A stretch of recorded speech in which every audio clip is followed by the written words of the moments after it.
to let through. Yeah. I mean, I definitely agree with not letting the Brood through, but you've got to let something through. Something Gaimin Gladiators we might see pop through in this series is they played IO Lesh a lot, but a lot of teams are banning the Lesh against them, so if they want to fit in the Brood ban, the Lina ban, something's going to get through that they're really good at, and that's probably they got so far in this tournament. They have a very wide array of strategies to choose from. And something a lot of teams have been doing versus Lush is just picking DP, because both of these heroes fit in the same archetype where they lane well against each other, they both take towers, and they both kind of help their team with their first rotation more than anything else. So I wonder if we're going to see a lot of those heroes be prioritized, or if they're just going to have this Lush in the back of their minds and take it out. But I honestly feel like there's so many heroes to focus on that you might end up letting this Lush through, for GG in particular, because like Fear mentioned earlier, and like Sheep mentioned, this Brood cannot be let through, this Lina cannot be let through. Yeah. I'm curious how the two teams will react to having a loss, because so far both their matches on the main stage have been 2-0s. Liquid 2-0'd Talon, and then 2-0'd Shopify Rebellion. Gaimin Gladiators, they 2-0'd Aster, and then they 2-0'd Entity. So reacting to a Game 1 loss, an inevitable Game 1 loss regardless of which team, and perhaps reevaluating picks and bans is going to be an interesting dynamic. Yeah. Something to be said and kind of asked, I don't know if you have experience with this as a pro player, but if you have a stand-in, and especially one like Jabs, who's not got a massive hero pool, I'm assuming he's coming into this with a very limited hero pool. Yeah. Do you try and figure out what that is by looking at his DOTA buff and stuff, and then banning that out, or do you ban the more experienced players? I mean, you can do both. I think that's a very an effective but mean strategy. Bully the newbie. He needs a hazing period. I've never actually been in that situation where I had to play versus stand-in and we'd focus them. I think for the most part, you don't really worry too much about the stand-in, and you kind of just focus on the strengths of the other team. So making sure Nisha doesn't get the heroes that he wants. Don't let him have their NP. Don't have Liquid have the Treant Protector. I still think Liquid also has a couple heroes that you just can't let through. That's fair. I mean, Jabs I actually genuinely do believe that there's a chance Liquid could win at least one game, because if Nisha is able to win mid really hard against Quinn and neuter his game, and if Jabs can help do that, or even Insania can help do that, then you have to look at the dual cores. Mickey is also absolutely insane. Zai's really insane. This crowd is going insane over the kiss crowd cam. is also insane. For what it's worth, Liquid spirits are very high given the circumstances. Jabs is immensely nervous, unsurprisingly. He was not able to sleep last night. Right. But the rest of the players are like, this is the hand we were dealt. Obviously, Box's health is #1, and getting top 3 is still an amazing result. And so we're going to have fun, because how often do you get to play with your analysts? They have known this guy for 2 years on his team.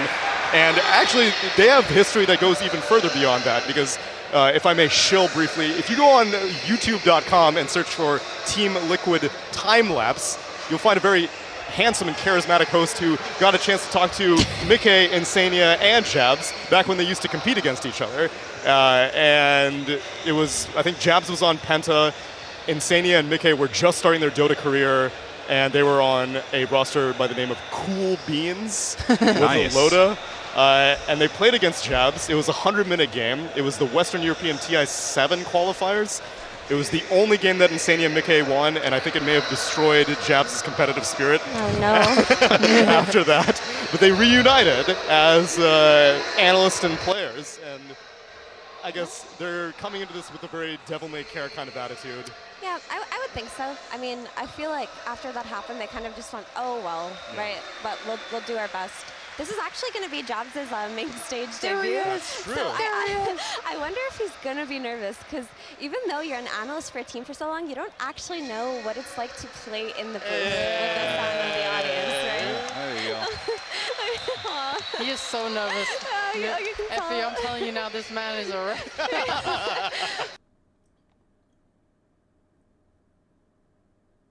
¿Puede afectar el nivel de juego de Liquid para el día de hoy? Versus Shopify, we saw how different it looked in Game 1 when Liquid were actually rotating to Abed's lane and shutting him down and putting extra pressure on him. And when Abed gets a free lane in Game 2, he went absolutely rampant, right? And he destroyed Nisha 1v1. And it's actually, surprisingly enough, it's the second time we saw Nisha lose mid this tournament, because Talon's Mikoto also managed to beat him with his Ember versus his Batrider. So we know that Nisha isn't an infallible player. Like, some of the best players in the world, they can go toe-to-toe with him, and if they're left left with good matchups and they're left to reign free, they can exploit that. So I would absolutely love to see Liquid focus on shutting down Quinn in this series. I can see it going another way where like Jabs is uncomfortable with the rotations and like the flow of things to the point where they just pick a more lane-heavy force as well. I don't know what his preference would be, so I would be happy with either approach. I like what you say. I could see it going a different way. We'll see after game 1, I guess. Yeah, and it's fitting that the two other players that were able to beat Nisha mid are still in the tournament. Now it's Quinn's turn to maybe teach Nisha a thing or two. How likely you think that's going to happen? I mean, most likely these matchups are going to be pretty even. Like, I don't imagine there to be just, Quinn's just going to stomp Nisha. Like, if it happens, it happens. I think it's very rare for a mid laner to actually just stomp the other mid laner without rotations here. So it's really going to come down to, like, hero matchup and support rotations. I like what Effie said earlier about the DP Lush matchup, because that one is super important on supports. Like, whoever gets level 6 first with a rotation can just take over the game, like, entirely. So if they get in a position like that, I think you put a little more focus on it. But if you do have, like, some mid laners that, like, just more space makers or hard to gank, then you might want to focus more on your side lane. So draft is going to be very important. Oh, that's a good point. You brought up the DP. I think it was the group stage, Gaimin played against TSM, and after they first picked Lesh, TSM responded with DP IO. And if they could take, because you don't want to give the IO, because then I think the DP matchup isn't as strong. I really like that response, and they did win that game. Yeah, and then I suppose if Quinn does get his hands on the Disco Pony, then like, because the final matchup, or rather the final picks in the Abed Nisha game was Abed got his hands on Primal Beast, and I think Liquid looked at the entirety of the game and was like, oh, we can be very greedy on our mid. Let's do more flame mid. Yeah. So they knew what they were giving Nisha mid, and yet he still lost mid. And that did not work out. Yeah. I mean, yeah, sorry, that game was like, they looked not at their best on Liquid. Shopify Rebellion, arguably, I mean, I'm going to say they should have won that game. I talked to Liquid as well afterwards. They didn't feel like they should have won that game. They just kind of held in with their superior teamwork and team coordination and took it. So I'm not sure if that's something they're going to repeat. But I mean, speaking of that game in particular, maybe they felt bad about how the first 20 minutes had gone. But I think afterwards they played so well. Like everything that they could have done right. That's good. It's a good picture. But everything that they could have done right to find their way back into the game, they did for themselves. And honestly, a lot of that was on the back of bo3 as well. There was this really epic play where bo3 like blink dodged the pulverize that was coming, but he didn't blink far away. Right? It was just a small enough blink to avalanche and force Abed's BKB there, and I felt like that turned the tides of the entire fight for them. So just to double back to bo3, I just feel like he's been so instrumental in a lot of Liquid's outplays. Well, now it's time for Jabs to fill those shoes, and that's going to be quite a feat. But if anyone can do it, you can do it on Team Liquid. Let's see the first draft for Gaimin Gladiators versus Team Liquid.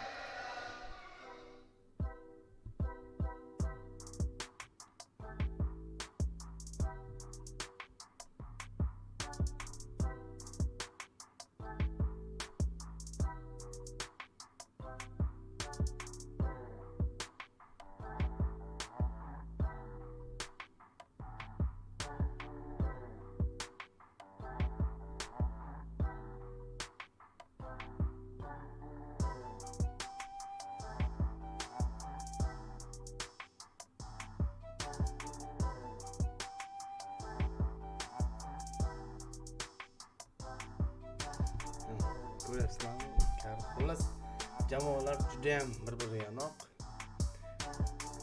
Do'stona Insane bilan qaysi ochga bo'la kerak ekan shu. Eslashib ketib qolamiz.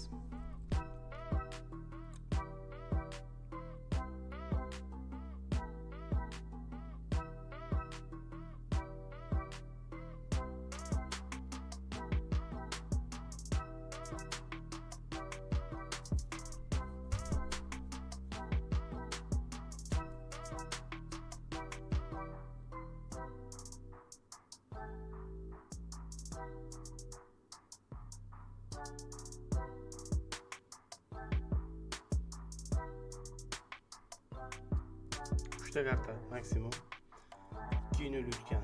Keyingi bosqichga Welcome one and all here to the draw panel for game number 1 between Team Liquid and Gaimin Gladiators. It is the upper bracket final. The winner of this game becomes the final boss of the Lima Major. My name is Sneh. I'm joined yet again by Purge and Estini. And gentlemen, we have a game 1 draft on our hands.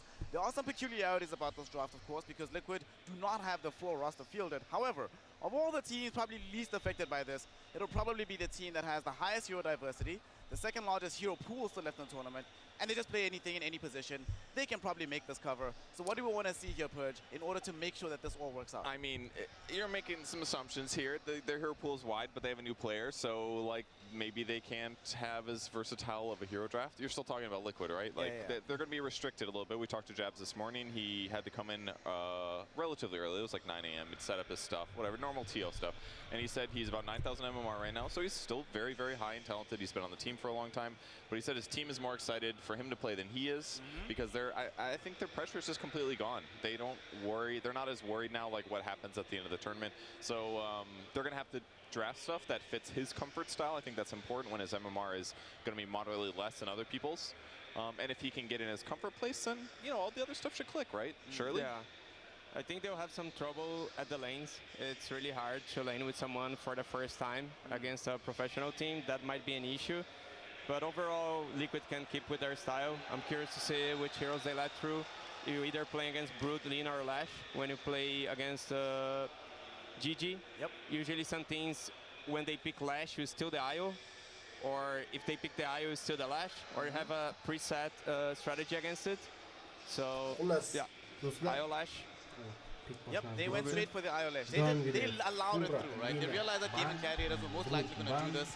They had access to first pick on Gaimin Gladiators, so they went for Lash.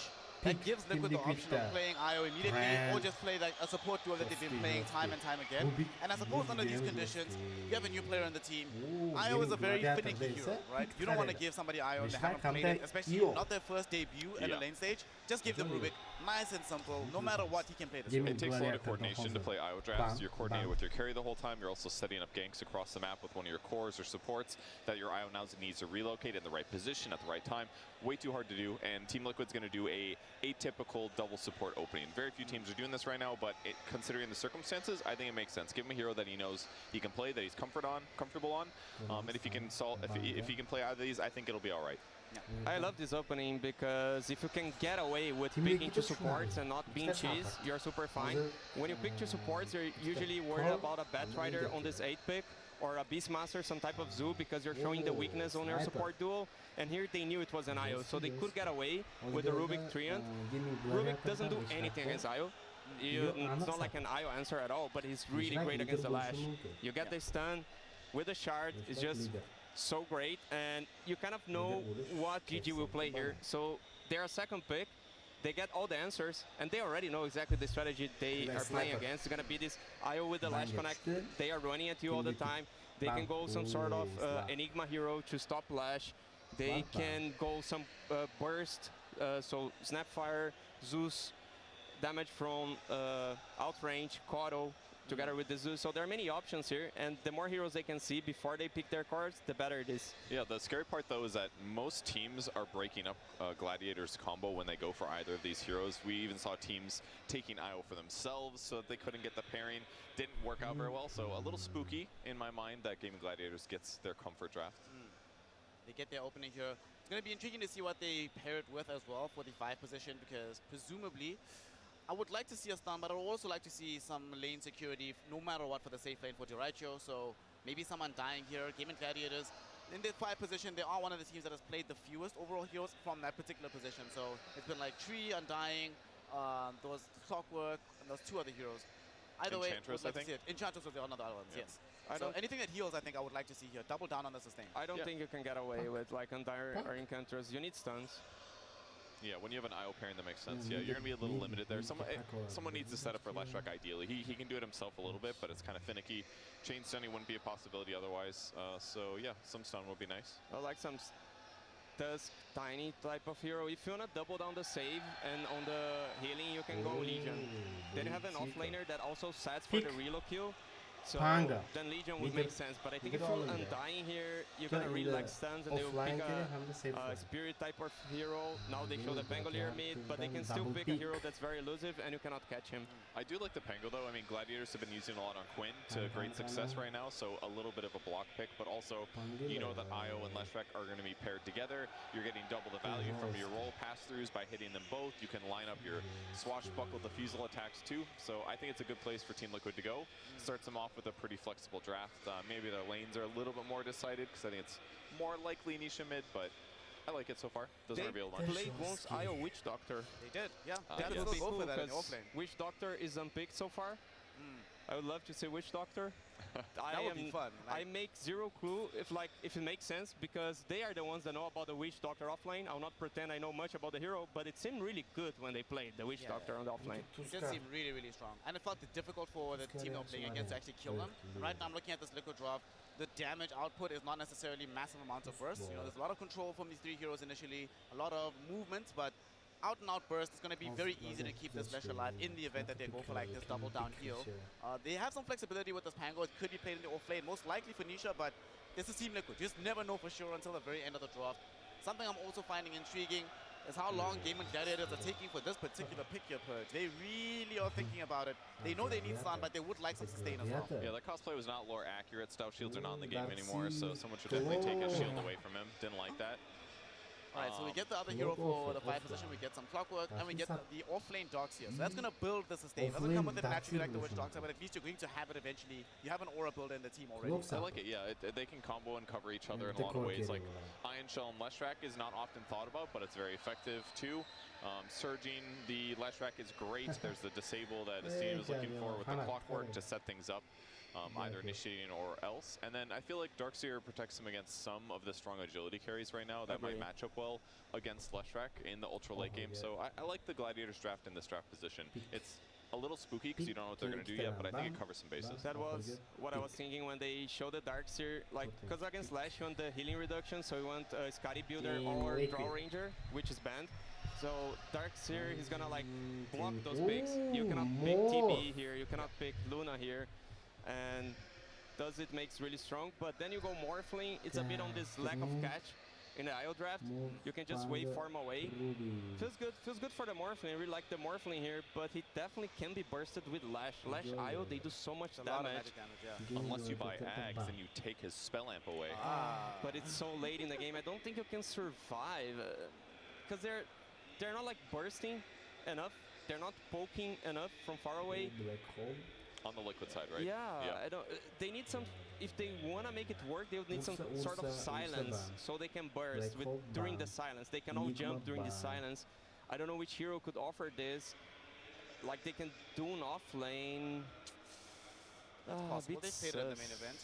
What I find interesting about this Morphling pick for me is the fact that it's still a versatile pick. We've seen both Nisha play it and Mike, so they are not revealing as much as they should be. And because they know they have the 24 pick, they can literally decide at the very end of the draft who's doing what, who's going where. What does the lane configuration look like? Yeah, and last time they played Morphling, maybe not last, but one of the recent times, they went for, I think it was Drow Morph, and the Misha had a lot of trouble that game. He was on like Treads, Hurricane Pike for a long time. They love this like double ranged carry type thing that they can get away with somehow, despite it being a bit greedy.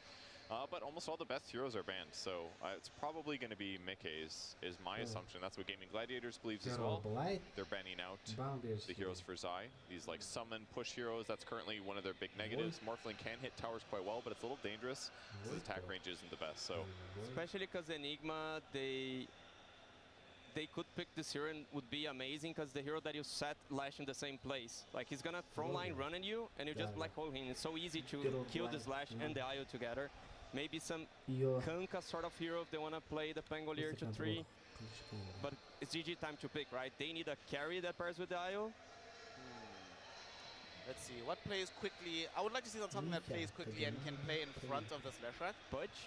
Pudge, nah, maybe like Ursa, CK? Did you say Purge or Pudge? Oh, he said Pudge. But yeah, but CK, I think CK is the best option here. We know that CK IO is very good. It plays in front of the Leshrac. There's a lot of burst damage early on as well, which they had already in the magic department. Now they have physical burst as well, so that feels really good. And he can smash the supports as well if he gets on top of them in most cases. So I think it makes a lot of sense. It looks really solid, but Team Liquid does get the ability to pivot here if they want to. but all the best range carries are gone, so I just assume they're going to do Morphling carry and pick some like mid-hero that gets some anti-healing. I mean, they could just play for Scotty on Morphling as well. Some Timber with pure damage. What about some like Vessel Buyer? Is that too crazy? And Vessel's definitely really good this game. They could do some like, I'm not saying it's good, some Void Spirit, some Invoker, something like that maybe. Because I feel they would play Pangolier on the mid lane, and they would play Morphling carry, and they would last pick an offlaner. That's what I was saying. So like this Timber can offer this burst, Doom you can silence the target and burst him. Astini, how do you feel about something that buys more auras? Because I'm looking at this draft, right? I'm looking at GG's side. Nobody buys Spirit Vessel. Nobody really wants to buy early Shivas. Nobody wants to buy a Asgardia, right? So having something that heals a bit more in tandem with this Treant Protector, keep this Morphling alive. How would you feel about that? I don't like Aura bot against Darkseer. He's gonna steal your auras. That's why I feel like the Doom, the Timber hero can be way better. Some Brewmaster that we never seen also in the tournament. You can fly the Lash, kill the rest of the team. The problem with Timber though, like I agree that it has a lot of good things going for it, but that they'd really lack Disable then. It's basically like just Pango initiating or Rubik or Tree. Yeah, feels a little unreliable. I'd almost prefer, like they're missing more of like a traditional stunner that also somehow has anti-healing. How do you feel about Tidehunter in a situation like this? I mean, it's okay. It can definitely like interrupt like CK's initiation and help them disengage from like a vacuum wall, but past that, I don't think it's good against Leshrac really. Let's see, they go for the Zeus. Okay, so they're actually going to be putting the Pango into the off lane for Zai then, and then the Zeus will go mid. I think that's fine. Like, anti-illusion, some burst damage feels okay? Yeah, I mean, he's got tons and tons of damage. That gives him decent solutions against like CK and the IO pairing. Just magic burst him, and Nisha's good at the hero, so I think it's fine. The off lane might be a little tough, but... Nisha Zeus, It's a way also to keep your tier 1 mid surviving as long as possible. Have the Treant armor on the tower, but Lash would destroy it. But with Zeus, you can just like kill the wave every time. You can defend the tower as well. I just don't know if this Morphling can outscale the CK. It's a CK IO in the late game. I feel a bit better for GG here. You feel better for the GG draft. Purge, how do you feel about this? Looking at these two drafts before us, which team would you rather be a part of, and who's more likely to take game number 1? Yeah, the GG draft definitely looks really solid, but I've just seen so many games lately where Zeus blows it up in the mid game. If he gets a ton of kills, gets ahead of net worth, I could see that making the heal strat a little bit harder to deal with. But yeah, GG looks better for sure. GG definitely has one of their comfort drafts in their hands right now. They open up with their IO Leshrac, which they've used to amazing effects time and time again. We will find out if this particular time they have solved the equation that is Team Liquid and find themselves with a Game 1 victory. And to find out, we go over to our wonderful casting duo, the Scientist SVG and the Calculating Cap. Take it away, gentlemen. Thank you, Snare. That's right. Welcome to the upper bracket finals here of the Lima Major with Team Liquid and Gaimin Gladiators. A matchup that was highly anticipated for sure, but came with a little bit of a twist. With Jabs having to stand in for bo3, it just gives things an interesting turn for sure, but it makes the draft all the more important, I think, Avery. Got to give him his comfort. Got to give him what he's confident with. Yep. Honestly, draft's one thing, mentality's another. Playing against the stand-in is not always the easiest thing, because all of a sudden, it relieves all the pressure from Liquid. And if you're Gaimin Gladiators, like, oh, we're supposed to win now, but we weren't before, but are we now? It's kind of a weird spot, right? Yeah, they went from pretty clearly, I would say, not the favorites, because Team Liquid is so favored previously. Yes. And then all of a sudden now they are the heavy favorites because, well, you don't know. They have a stand-in. You're supposed to win. Yeah, I could see that. I don't even know if it's that heavy. Jab's not that bad. Like, this guy's a high-skilled player. He's played before. He plays competitive. He understands the game. He's been with the team a long time. He knows how they want to play. And honestly, if you're going to throw a sub into any team right now and have high faith that they might just be able to take that match anyway, it's probably this Liquid team, which they have dropped very few maps over this entire tournament. Yeah, and they might just win the game off their force. Like, I'm not trying to devalue the support to a Liquid. bo3 was popping off this tournament. He popped off a TI. He has carried them in a lot of games. Yes. But you always have that chance that maybe Nisha, Mickey, and Zai just go super ham, right? Yep. You know what, the interesting note about Jabs is I actually casted his position in the tournament that was his most successful, which was the Aces Play It Cool Dota 2 Invitational. He made 5K off of that one for a team called Lemon Dogs. He placed 3rd, 4th, ended up losing to Alliance, who way back in the day, that was a pretty decent Alliance squad. So 5K, that's not too bad. Yeah, this is a guy who has, you know, a history of playing at that kind of tier 2. In older day and age of Dota, was kind of like a tier 2, you know, kind of player, and never really broke out into the professional scene. had a revitalization of his Dota career by being, you know, introduced to Team Liquid as an analyst and a coach, and has apparently done incredible work for them there. And I'm no doubt that just being around the Liquid team has probably improved him as a player. We'll see what he's able to accomplish inside of the game, as we're going to have the boundary spawn. And it's looking like we're going to have a 3, nope, actually just 2.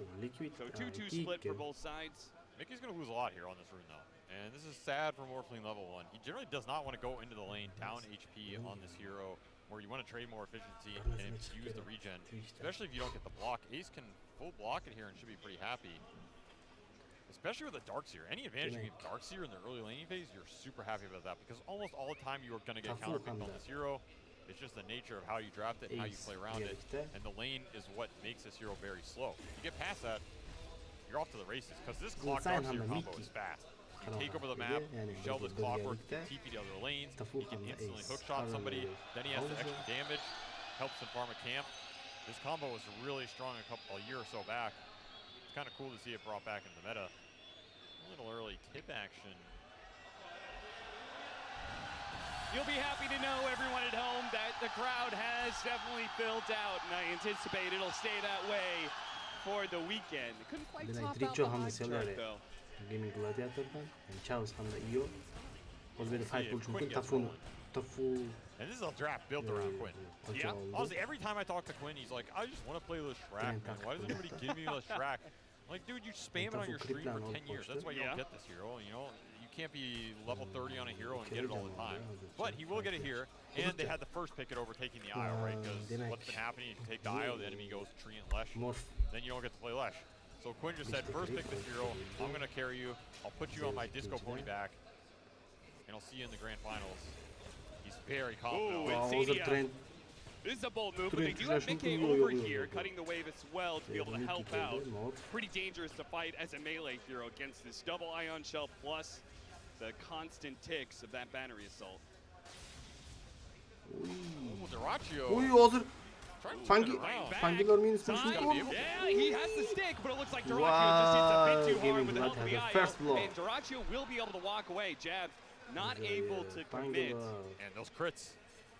Little RNG, but this duo, once you get the level 3 to 5 on CKIO, you start getting overcharged on top of the Chaos Strikes. There's a lot of sustain that comes out of this lane. And giving up the early deaths is not going to make it easier to go deeper into this laning phase. Side lanes are only going to get stronger here. Nice isolation. Mickey used the waveform to jump inside of the cogs, making it a lot less favorable for Tofu. Got to be careful on this lane too. Ace went the back point, so you have kill threat, especially if you catch this tree alone away from the Morphling. Mickey's going to free farm down here, sure, but again, the Darkseer's goal is not to necessarily stop the carry farming. His goal is to get online and make that mid-game ball behind the Leshrac as deadly as possible. Yeah, I feel like this this lane is all about the level 3s, right? You get level 2 lead seed, it's massive, but on the other side, level 2 Ion Shell and level 2 Battery Assault are both huge increases in damage. Absolutely. Especially, you got to be careful on that side. You get stuck in a cogs, you're feeding that kill away. Yeah, certainly. Mid the experience starts spiraling against you. Jab's going to be caught here, hiding in the trees. Found by Derachio. They won't be able to quite finish him off. Zai runs a little bit of interference there. Well, he actually had the crit on that attack that got canceled too. So a little unlucky there, but you'll take it if you're Jabs. Get to walk it off here. The wave's pushing it into Zai. You did your job. That said, Zai is suffering pretty hard in this lane. Off-lane Pango, not the strongest laner, right? There's a reason we don't see it as much anymore. Sure, the utility's great, but I feel like people have replaced off-lane Pango with off-lane Snap. It feels like in a situation where you're just going Greaves or Auras and playing that utility offlaner, Snapfire spells are just better. Sure. Unless you're having a really good game, you snowball the lane, you can still go carry items on this hero. That said, Zai is one of the OG offlane Oh, and look at this! He wants to go for the Bounty Rune. Quinn makes the call, so Celery TPs, and now he's going to be able to put some damage onto Nisha. Force him to base? Yeah, Nisha has to TP, and... Oh yeah, he's TPing out to base. Sorry, I thought he was going mid. No, he's out of resources completely, so that's going to win a couple lanes here for Quinn and double Water Rune if Insignia doesn't deny bottom. Yeah, he takes that one He's going to pull him off the lane, but again, now you're getting pulled off a lane versus a Darkseer in the early game. Ace is very happy about this, so little things going Gaming's way.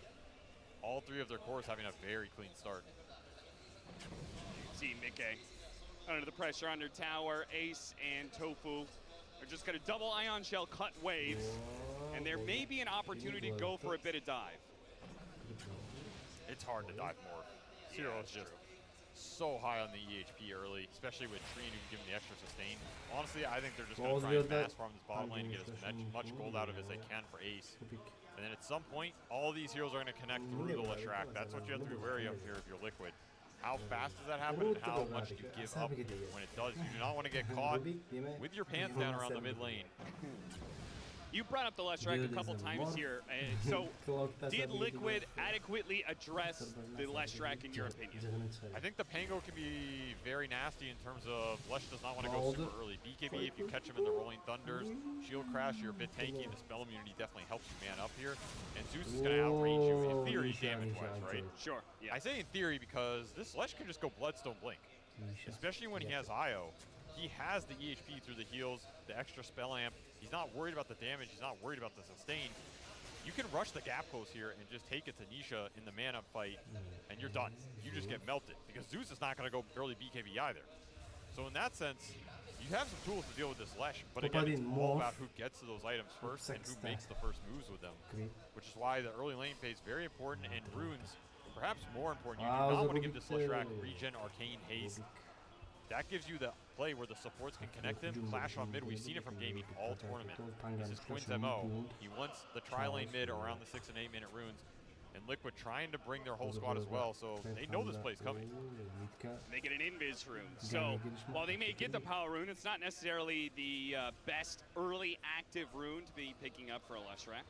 Yeah, what the hell, Quinn? Didn't make the necessary sacrifices to Gabe today, or what?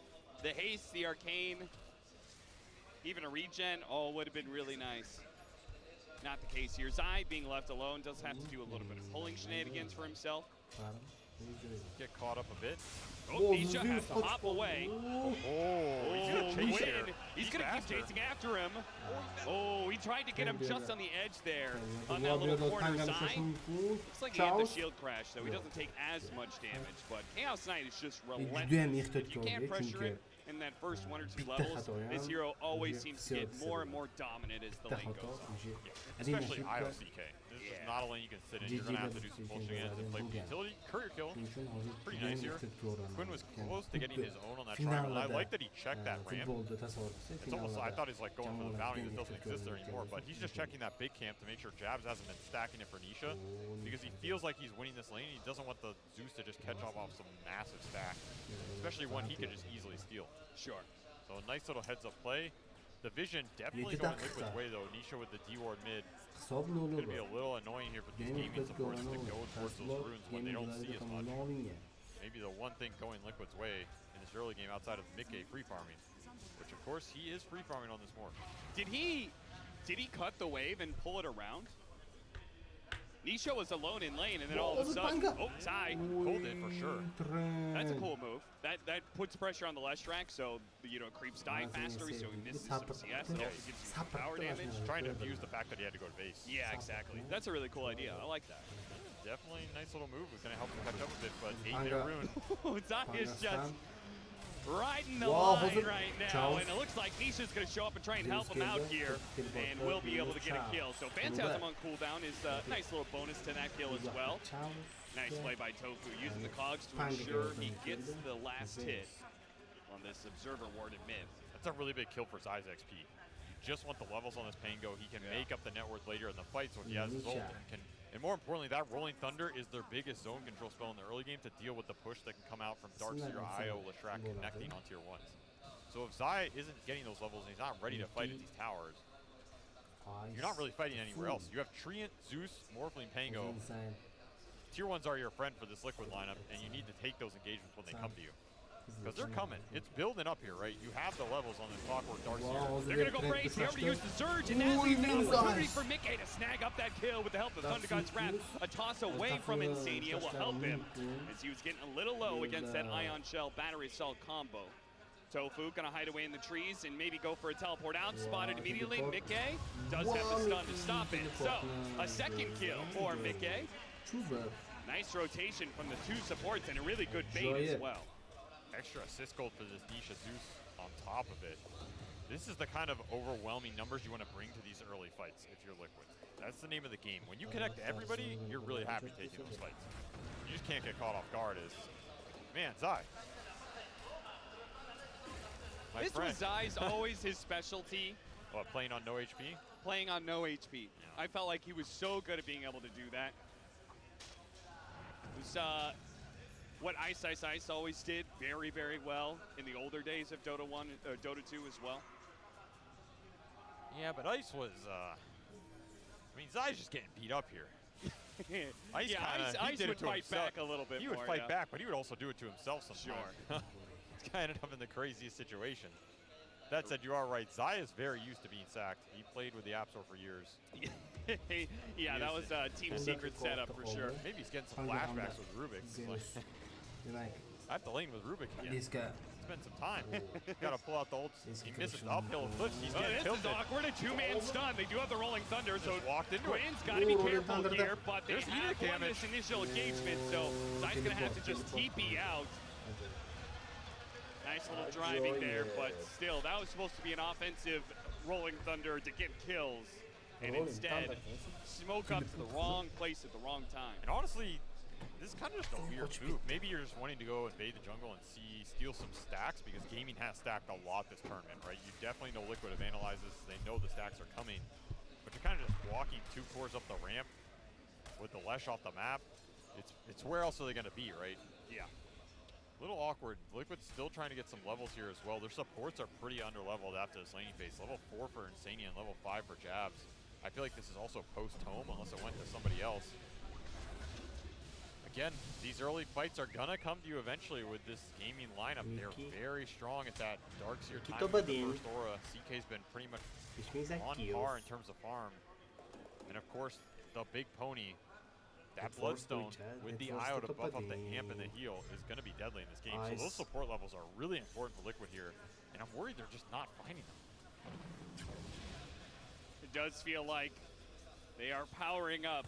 There's just going to be this overwhelming timing from Gaimin Gladiators, especially around the Bloodstone that you're talking about. But it looks like maybe they're going to make a move now. Ace is going to try and bait in Insania. Maybe make A2. Quinn's going to pop out if they approach forward. Ace is trying to bait this in. He's doing a decent job. He used the surge entirely, so they're going to chase after him. Quinn's going to show himself, but maybe Ace, he baited a little bit too much. Oh, and they tried to go for the relocate out. That leaves Quinn alone. I don't think they feel good about chasing him underneath the tier 1 tower. No, way too tanky here. You don't have the damage. In fact, Quinn's going to try and turn it around. You can tether him, take the fight. Go back in, Celery gets a little bit low, but he's keeping his distance, and Zai is going to be run down by Quinn as a result. Jabs also in some trouble with the battery assault flinker away, and then Zai finally dies. Jab's able to get back to the tower. Toronto is here, and he immediately dies. Oh, huge mistake, and now the telekinesis talk back gets another one. Tips to Jabs to motivate the man. Stuck inside of Jabs' cogs. He no cogs. Used it and got triple kill Queen. Oh no! Tipping the man too early. Yep. At least the mentality is good, but that's not exactly what you want to see at this part of the game. Doing the work for him. Quinn says, I don't care if those are your cogs or mine. I'm going to use them. And now this Leshrac is snowballing. Right now you've given Quinn the fight. I thought that was going to be the fight for Nisha. He got a lot out of that. He just had free bolts from the side. But if you're looking at this net worth snowballing, coming down to mid-game versus Quinn and who's going to get the Scotty or who's going to get to the Blink BKB first. So Bloodstone Leshrac, very common. Earlier we saw a Bloodstone Storm Spirit. What do you think about Bloodstone Zeus? I have to think about that one. I just see Avery and he's just like, it's loading, loading, loading. Did the patch already come out and the old Bloodstone with the charges? In all seriousness, we've been seeing this item a bit more. It makes heroes extremely tanky. It lets you just man up in the fight. Your alternative is going BKB on Zeus in a game like this, but it doesn't scale as well. And I think on some of these mids that want to scale into the late game feel very good, get tankier. If you imagine a world where you get to Bloodstone, Ags, Octarine, you're going to have like 3 or 4 HP on the Zeus. And you can just stand your ground and man fight, especially if Gaimin don't have BKBs of your own. You're healing a lot. What about like Aether Lens, Blink Deck? I feel like being tanky is not the choice, because if you get caught in the first place, you're probably just dead, especially with this Chaos Knight. I feel like keeping your distance is the more typical idea of how to play Zeus against this lineup. He does have some save mechanisms, all right? You're going to have Living Armor. Living Armor is way more effective on high HP heroes. So you get all these VIP booster, point booster on the Zeus, suddenly he has high HP. That armor counts for a lot. You have the Shard on Rubik who can bail him out of situations. There's limited lockdown on this gaming lineup. You have a Split Earth, but the Split Earth is not going to necessarily land on the Zeus. It has to be a Chaos Bolt or a Hook Shot. If you throw him out of one of those stuns with the Rubik Shard, then he has Leap still off cooldown. Yeah. I'm not sure what's killing him at that point, right? I mean, he pops Bloodstone and Thunder God's Wrath, and it's probably like half of his health going back up, so. Bloodstone versus Bloodstone, it might pay off. If you can bait the fight, you live, get your mana back up as well. It's a lot of extra damage that can come out in an extended scenario, and you kind of have to be willing to play these fights extended because I don't think you're bursting this gaming lineup. There's going to be way too much sustain. Mecha's already online for Io, and you're going to have a fast pipe already done for Ace. So you're not bursting anybody in this lineup. You have to be able to take those extended engagements. Oh, the wall, little, okay. Doubly so, missed the wall and missed the vacuum. Yeah, but Quinn did not miss his runes. Arcane already online, #1. Put it on the ticker for this man. I think we're going to see a lot more of this game because the rune control is going to be there for gaming with the lane shove they have. They're going to try and burst Mickey. They want to go hook shot into the stun. Can they get it in time? No, he gets the waveform off, and that means a relocate is going to be wasted as well. Good attempt, but a little too slow. I mean, I think part of it was just Mickey backed out at a wrong time for Gaimin Gladiators. Yeah, maybe sniffed it coming a bit. I'm worried for this Pangos network, though. Me too. We're saying the levels are good, but he doesn't even really have the levels. Level 8 with just a mech, and he's falling behind because he's scared to show on these lanes. And he should be, because Quinn is lurking around the corner. See if he gets hit by the sun. He does, and perfect timing by Quinn. Read him like a book. He really did, and now that Greaves is going to be slowed down even further. So the just straight up team fight advantage is huge for Gaimin Gladiators. With that pipe pickup from the Darkseer versus just a mech. Yeah, this ball is coming online, and it's coming online fast. And again, I don't know if you have the damage between the Tree and Rubik and Pango to take those engagements. What more are they looking for? Because I kind of feel like this is one of the peaks.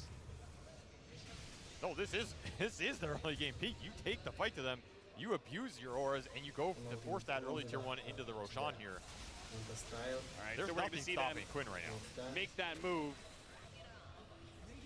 Yeah, you can armor this tower, but it's not doing you much good. Quinn does not care. No. He's been dreaming of this Leshrac game every night, praying someone gives it to him. Liquid gave it to him. Liquid did. He's going to cut another wave, and then he's got another round of Diabolic Edict, and that will be the tower dead unless Liquid chooses to fight, but they're not set up for it. So they're going to give this one up. Duracio's still setting up top. He just doesn't want to give any space to Mickey. He doesn't have to join these pushes, so why not just maintain the map control, limit where the Morphling can farm? It's true. They don't really have the kill threat. No. Duracio could just kind of chill out. Only time he's really died is when he's been overly aggressive. I mean, I don't really know what the threat here is for Liquid in the next 10 minutes of this game. And Quinn just goes bots. Normally, I don't see him go bots second on this Leshrac. He either goes Blink or you're going some other tanky item. This tells me that Gaming are very comfortable with their 5-man position in terms of the team fight. They're just building the farm even more off the map and abuse the fact that Liquid can't team fight them right now. So you got to find pickoffs here if you're Liquid. Team Liquid's making a move, but out of reach. Duracio is speedy enough to get away, and Tofu can't re-engage. He's looking to go back in. Yep, they're going to be able to catch Insania. Zai is going to bow. Okay, he didn't even try and stick around. The Rolling Thunder ends up going out. The relocate inside catches Jabs for sure. Gaimin Gladiators, can they get anything else out of this? Hook shot does manage to connect. Push back with the cogs. The stun already there. And Zai, shield crash can, but it's not good enough. They do get a kill in return. Tofu falls. But still, Gaimin Gladiators asserting their dominance. Feels like only Nisha and Mickey are really getting any traction in this game. Mickey's been quiet, but he's 2-0-4, and he's still keeping up the net worth. And Nisha has been kind of their saving grace in these skirmishes and fights, getting cheeky turnaround kills. Yeah. But again, every time one of these fights happen, Darkseer shoving in some lane, CK Illusions are shoving in another lane, and you have this boss Leshrac stealing your stacks and running rampant through the jungle versus your limited stuns. You're just giving up so much space here. Nisha chasing after them in vain. This was like a triple stack jungle that Quinn just ran through. Yep. And Nisha's staring at him. I don't want you to do this. I think it's illegal. Somebody call the stack police. Stealing everything from Team Liquid between Dyrachyo not letting them take over top, taking their stacks in bottom. They are grinding out a bigger and bigger net worth lead, and it's about to get even more dangerous. A Blink Dagger for Dyrachyo. So now you've got some extra initiation, some harder lockdown than you had before. And I really like how Gaimin are playing the map too. They're not over clumping, they're playing in these little kill groups, right? Because you have the reloader coming on top of any setup. Yep. So you put the clock with the Darkseer. This clock is gonna start to farm a lot on the map too. I mean, he's closing in on the Pango's network. Nisha doesn't have the activatable of the Bloodstone, but he does have allies. A lot of teammates, in fact, all of them, show up to defend the mid laner of Team Liquid. This Zeus is tankier than you think. Yeah, refresh your resources here because Nisha's refreshing his. He's already got that shard up. He has that Bloodstone online. 2,000 HP for this Zeus. Throw that living armor on top of it. Again, he can stand his ground more than you would with another type of build. He's ready to fight, and you're gonna need it. Because again, Zai is very far behind. Once again, using the Bloodstone to heal up, but Quinn has unlimited damage. Nowhere to Over to the other side of the trees. Celery's gonna stick on top of him. They hit the stun, and Nisha is gonna die. Goes for a desperate TP out after the Thunder God's Wrath, hoping that the heal would get him through.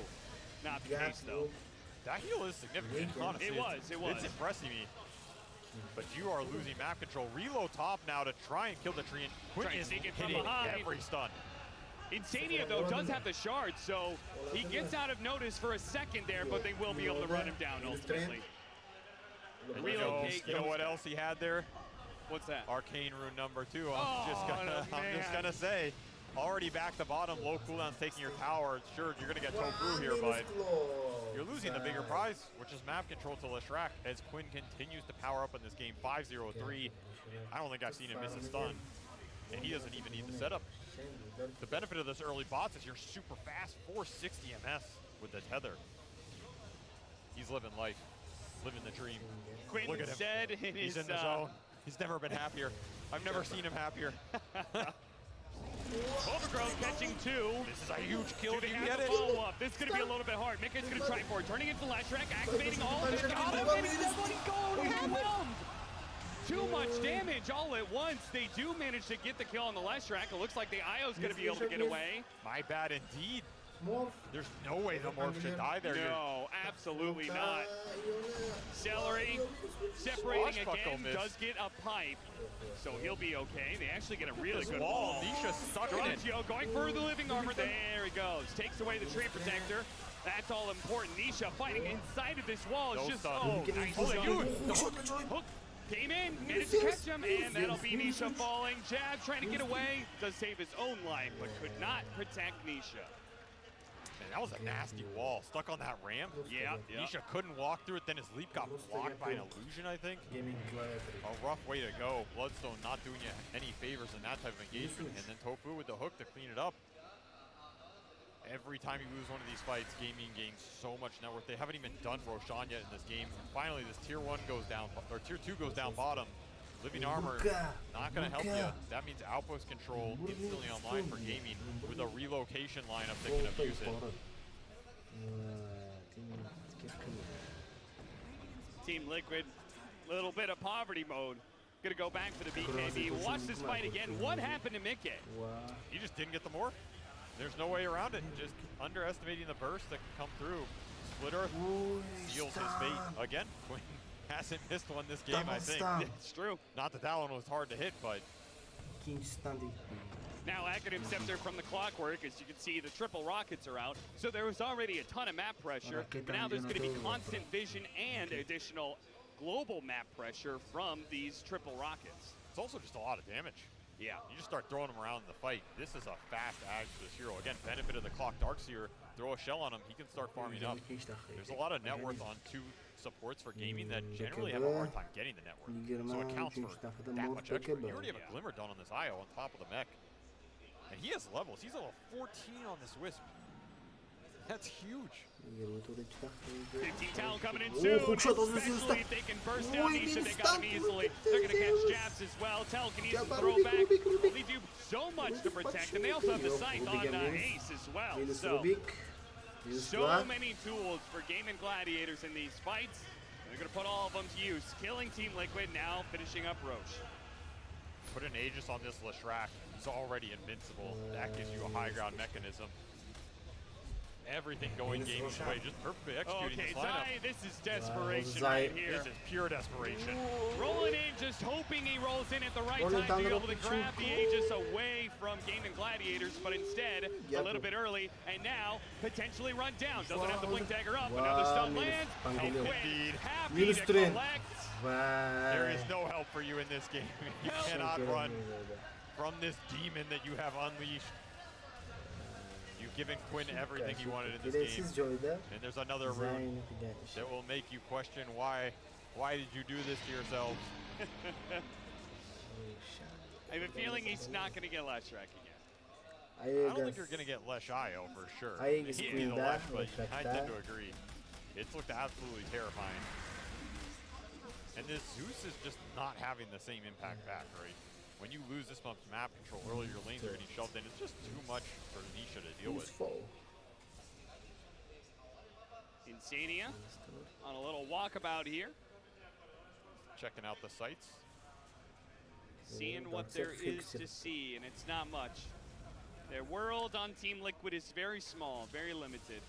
You just need more items on this Morphling. You have to get to that Scotty at some point. More damage. Scotty's not even on the radar for Mickey. He just went BKB and he's thinking about Daedalus, so he just wants to man up and kill someone in that duration. Again, though, there's so much HP you have to fight through. I mean, they kind of need to be able to burst the IO right away, right? To limit the effectiveness of this Leshrac. I wish you the best.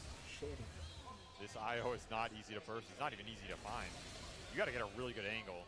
Smoke dodging these rocket flares. They look a little hesitant of where they want to go, though. Duraccio mid, no Aegis on him. They're going to run after him.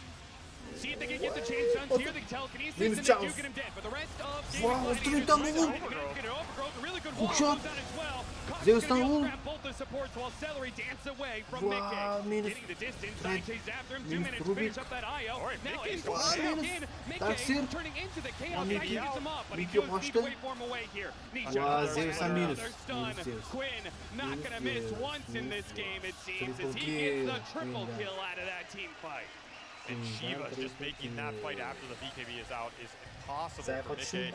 Oh, if he got another one there, I don't know what to tell you, because this Leshrac is absolutely out of control. -3. Morphling needs to get those next items. We did get 1,000 gold out of that fight for the Morphling, so. That was a really good fight for Mickey, and honestly, a really good fight for Liquid. They get a lot out of the fight in terms of experiencing gold from a situation that's not easy to come back in. We've seen them come back in some games that we felt were lost. Like that Shopify game 2, that is not a game you should be winning. This game, I am also going to argue, this is not a game Liquid has any business winning at this point. They're going to have to pull out a rabbit from the hat. What do you think is so cool about professional Dota sometimes? Or a horse? Pull a horse out of the river. That's what they need. That timing, though, on that smoke yank, I mean, if they were 2 seconds later, right? The rest of Gaimin Gladiators completes their rotation midway through them going on Duraccio, and it's probably just Gaimin Gladiators full out winning that engagement. Absolutely. Because Quinn's cleaned it up. He still has that Aegis timer. And that's why they're trying to smoke away from the Leshrac in that type of fight. Find the targets you can start on. The single target burst is high. Morphling and Zeus will chunk you if you don't get the BKB off. And Nisha, it does a lot of damage, especially if you can stay alive just through the shard. Using that high HP against you, right? You have all these HP items on these gaming cores. Well, Zeus is going to cut through with percent. So if the fight goes long, you have some stuff going for you. But a long fight, you got to be able to get there. Queen jomon oynamoqda. Queen'ga gap yo'q.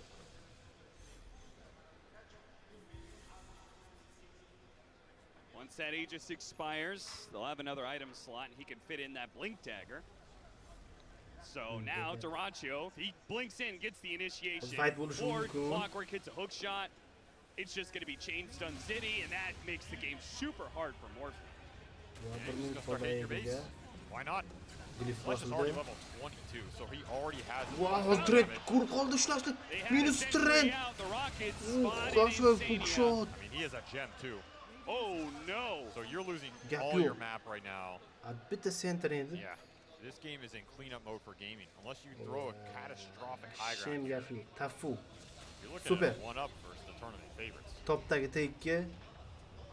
Gaimin Oldu, Gladiators are minus doing it very tekke. clean too. It feels like there's not much rush to what they're 30 doing. sekund Very AEG'e. methodical. Yeah. Very calm. Tutuş gerek. You're not Oo. forcing any bad engagements. Ward You're just playing koyuldu. around your frontliners, which in this game Bana sen is koruştun. Quinn with the IO tether.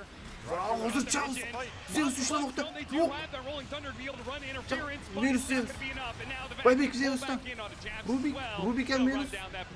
They do have a buyback though on the Zeus, and Duracio's a little bit low. If they O can zaman finish ben him off with the nokta. overgrowth, they'd be massive. Mickey commit. They have the IO though. He'll Oh, Charles minus. They do manage to finish him off, Minus but now yiyor. Celery's going to die as Vuruşum well. kıl. As his Minus tether yiyor. is not going to be up Minus in time. Gaimin Gladiators Minus iki, maybe minus jump iki. a bit too far forward. It did Buyback, force buyback Zeus'tan though, out buyback. of Liquid. Yeah, you get the Zeus buyback. That's absolutely huge. You're going to kill his economy basically forever at this point. Gap yok. Puts even more weight on this Morphling shoulders to carry them into this late game. And of course, Quinn is still alive, 15-1 on the map right Fight now. buluşum kun. He has Blink, Ama he fight has buluşum Shivas. kun bana. He's looking to go. Not to mention he has an ion shell on him and you can surge this guy. There's so many buffs you can throw in this. Wow, And hazır. there he goes. Oy, laşak kırmakta. Minus Gets Banglier. bites as he hits the shield crash. Oo, Zeus demiş laştı. Okay, Yok. you're gonna hop away. Yok. It's gonna be really Oy, tough. Mickey. I don't know how he Mickey shoots minus. this one out. He just juking, can't. he's Quinn is healing. way too fast. Yok, Mickey minus demez. Turns to the last track and Clock, they've actually got to flash'te back clock, away for fear of clock, being hit by that clock. split earth. Nice Stun, placement. minus. Mickey Dur, actually walks finish right into double rock. kill. So as strong as Kaçmakta. Quinn is, Comeback they dostlar. kind of Comeback. just Prosta kited him comeback out team and killed Liquid'den. everybody else. Yeah, the Hex is not on this Lesh, it's on the Teleport Darks here, Liquid'den. so you have to sync up the control. Vay, He should just stay alive with the gap yok. Bloodstone. Honestly, it looks pretty good in those isolated one-on-one scenarios. Swing You can just damage fight back. boktu. The Lesh is not killing you that fast. I mean, imagine once he gets an Agnum Scepter and Assange as well. Get Arcane Rune. I mean, late game Zeus is going to be super scary. He is if, scary, for if, sure. if they can get to that point. Yeah, there's a lot of ifs here. Yeah. 16,000 net worth of ifs. And second Roshan as well. You can put a shard on some good heroes here. The scale, not slacking for gaming either. If you ever get a jump on Zeus, it's just a green light for the fight. Need Force duyacağım. They got data lists on Mickey. That's big. A lot of physical bursts that can come out, which is what you need because the pipe is negating a lot of your magic. So you have to start building that hybrid damage. It's going to help you burst this Leshrac at some point. But the real thing is the Scotty, right? You need the Scotty in this game to slow down the healing, slow down the Lesh, give you the time to actually kill this hero who's running around at almost 500 MS right now with a Blink Dagger, building into Rubik'ten Hex. kaytar atmakta.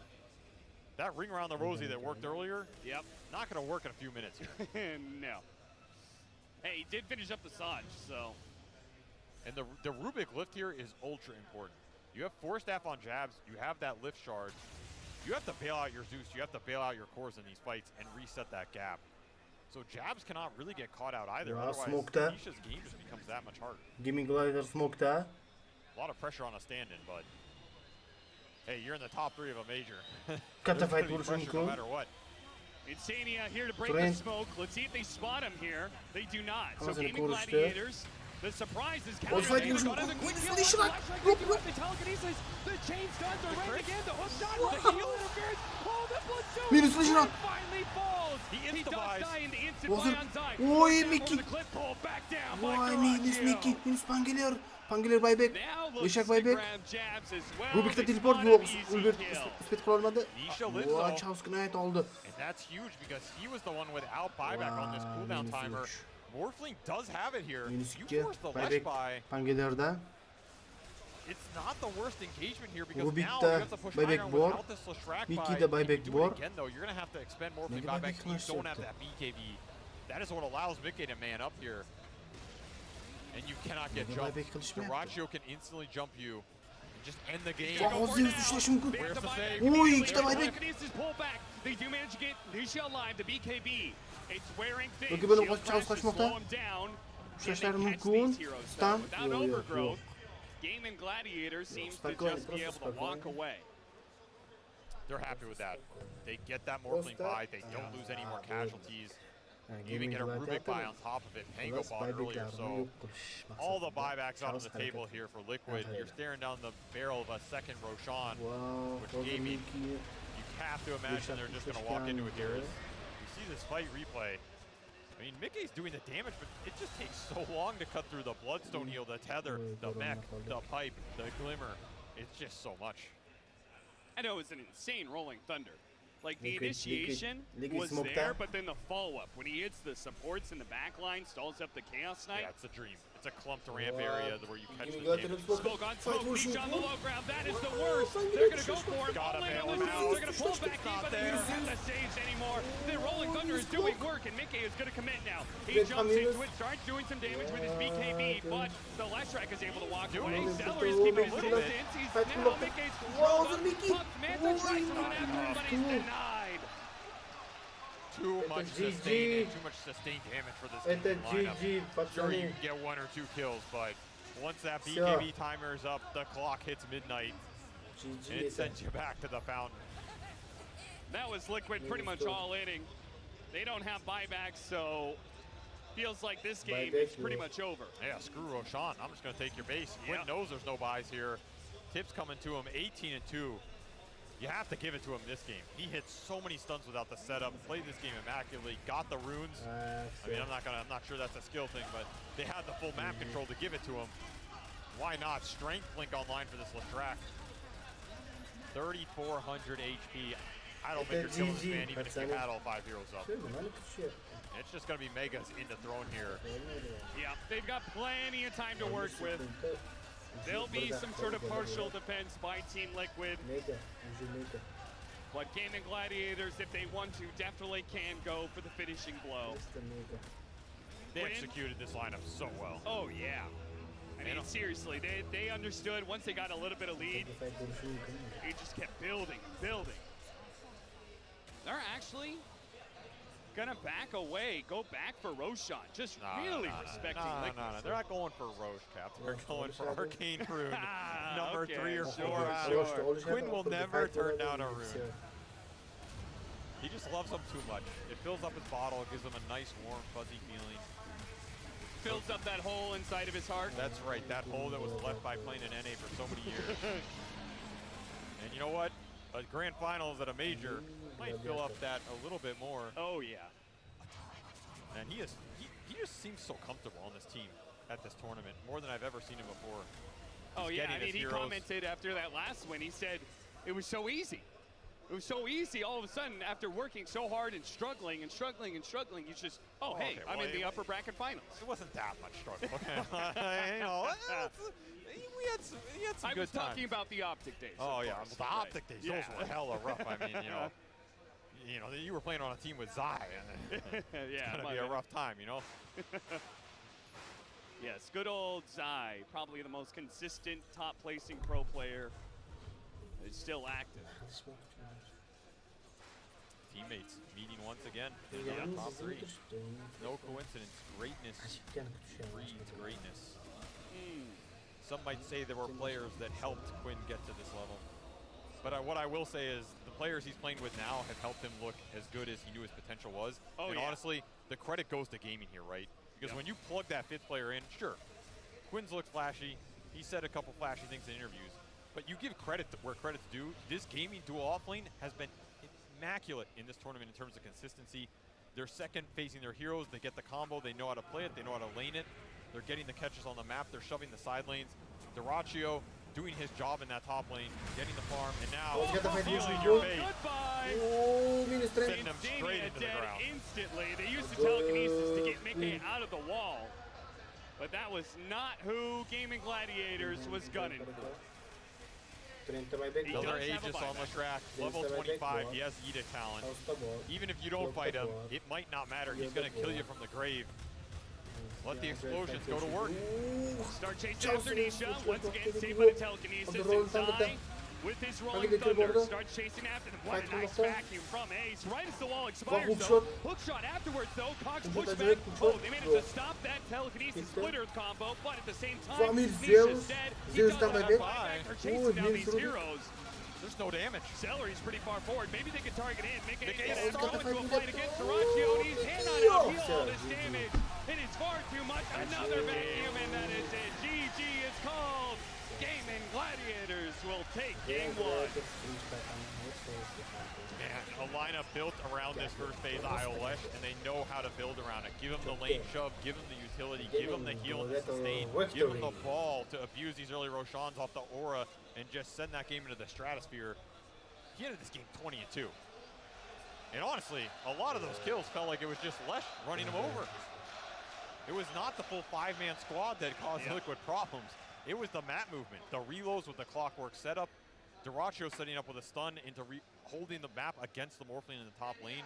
There's nowhere for Mickey to really go in this game. He's finding the most farm, but then his team is going to suffer. Early levels were not there for that support duo. Those early fights really difficult. Back to the drawing board here, and now it's a question of, you going to play versus Disco Pony round 2? Because he'll party all night. I don't think so. I don't want to be. That man is too much party for me, that's for certain. I love the fact that you shouted out the off-lane duo of Gaimin Gladiators, because I think a lot of attention is put to Dyrachyo and Quinn. But Ace is, I mean, his performances have been so rock solid for Gaimin Gladiators, and he feels kind of like the foundation with which Quinn and Dyrachyo can pop off. Yeah, because Ace is the one who's dictating the real tempo of this team. You're right. How fast or slow do you want to play? How greedy do you want to play? Do you want to farm for late game when he's on Furion, he's just scaling? Are you going to try and run them over with an IOLesh strat? Okay, I'm going to buy utility. The Tide Hunter games where he's kind of somewhere in between, where he's pseudo-scaling but taking those fights. To me, Ace is what holds this, he's the glue man of this team. Yeah. He brings all their lineups together, make sure they function, calling where they want to fight, how they want to fight. And when you get this combo like a Darkseer Clock, where they're super comfortable with it and they can just pop off, sure, Ace is 1 and 4, but he's got 25 assists. Yeah, Quinn got all the kills, but who's he stealing them from? That's the real question. He's stealing the runes from his team. He's stealing the Roshan from his team. You know, now that I think of it, Quinn's just stealing everything from these guys. He came from NA, and he's just stealing it and taking it all with him. Classic North Americans. Well, we're stealing a little bit too much of the spotlight here, so let's go ahead and give our due to the panel. Stop trying to colonize our analysis, Avery. We still have important points here on the panel as game number 1 goes the way of Gaimin Gladiators. We can't really blame Quinn for having such an amazing game. He was on probably the most comfort of comfort. They first picked his Leshrac Fear, and then after that, they got the IO strategy. They got Skitter on CK. Gaimin Gladiators were 100% in their comfort zone for this. Yeah, it makes you wonder if the response Liquid had. Sure, they got their Treant, which was 9-0. They're winning every game with it, but Treant's a hero that gives you physical damage reduction, right? Leshrac is all magic damage for the most part. Makes you think, was their opening the best against the Leshrac? Because they had to have seen that IO coming in that last pick. Yeah, and then I feel like maybe if they had bo3, then maybe they would steal the IO later on. Right. But I mean, all things considered, Jabs played quite well. The only thing is that maybe Zai was not able to do as much as he would usually do with bo3, but I was still overall satisfied with Jabs' performance, but you could still see some shortcomings.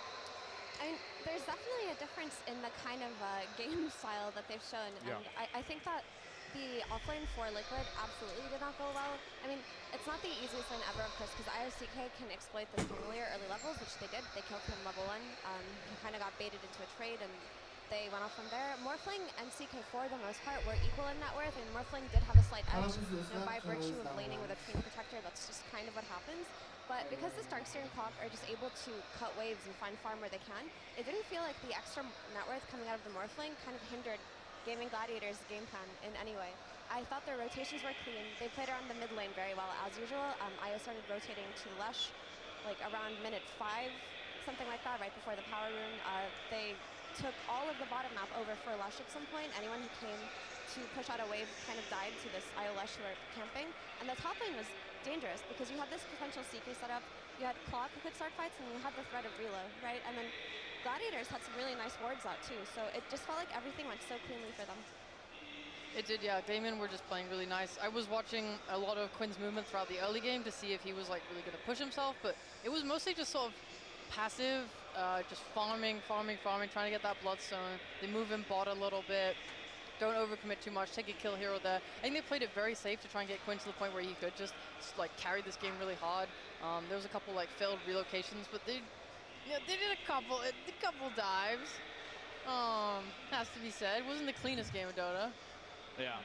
I mean, the one thing I wanted to talk about a lot this game was Nisha's item build, where he chose to opt to go for the Bloodstone on the Zeus for, like, you know, role-playing Leshrac in this game. But the difference is between a Zeus and a Leshrac is you kind of just cast your spells with Leshrac, and if you do get stunned, you're continuously healing through the Bloodstone. Where we saw so many fights where Nisha, the idea is pop the Bloodstone, use your ultimate, heal up, but he just got chain stunned to death and wasn't able to get any spells off during that Bloodstone. So that didn't really work out for them in their favor, and I really think the Pangolier offlane hurt them a lot. And a lot of people might look at Jabs as like, oh, it's Zai's having a bad game. It might be Jabs' fault. But no, Pangolier is just a really weak offlaner right now, and it generally doesn't have much success.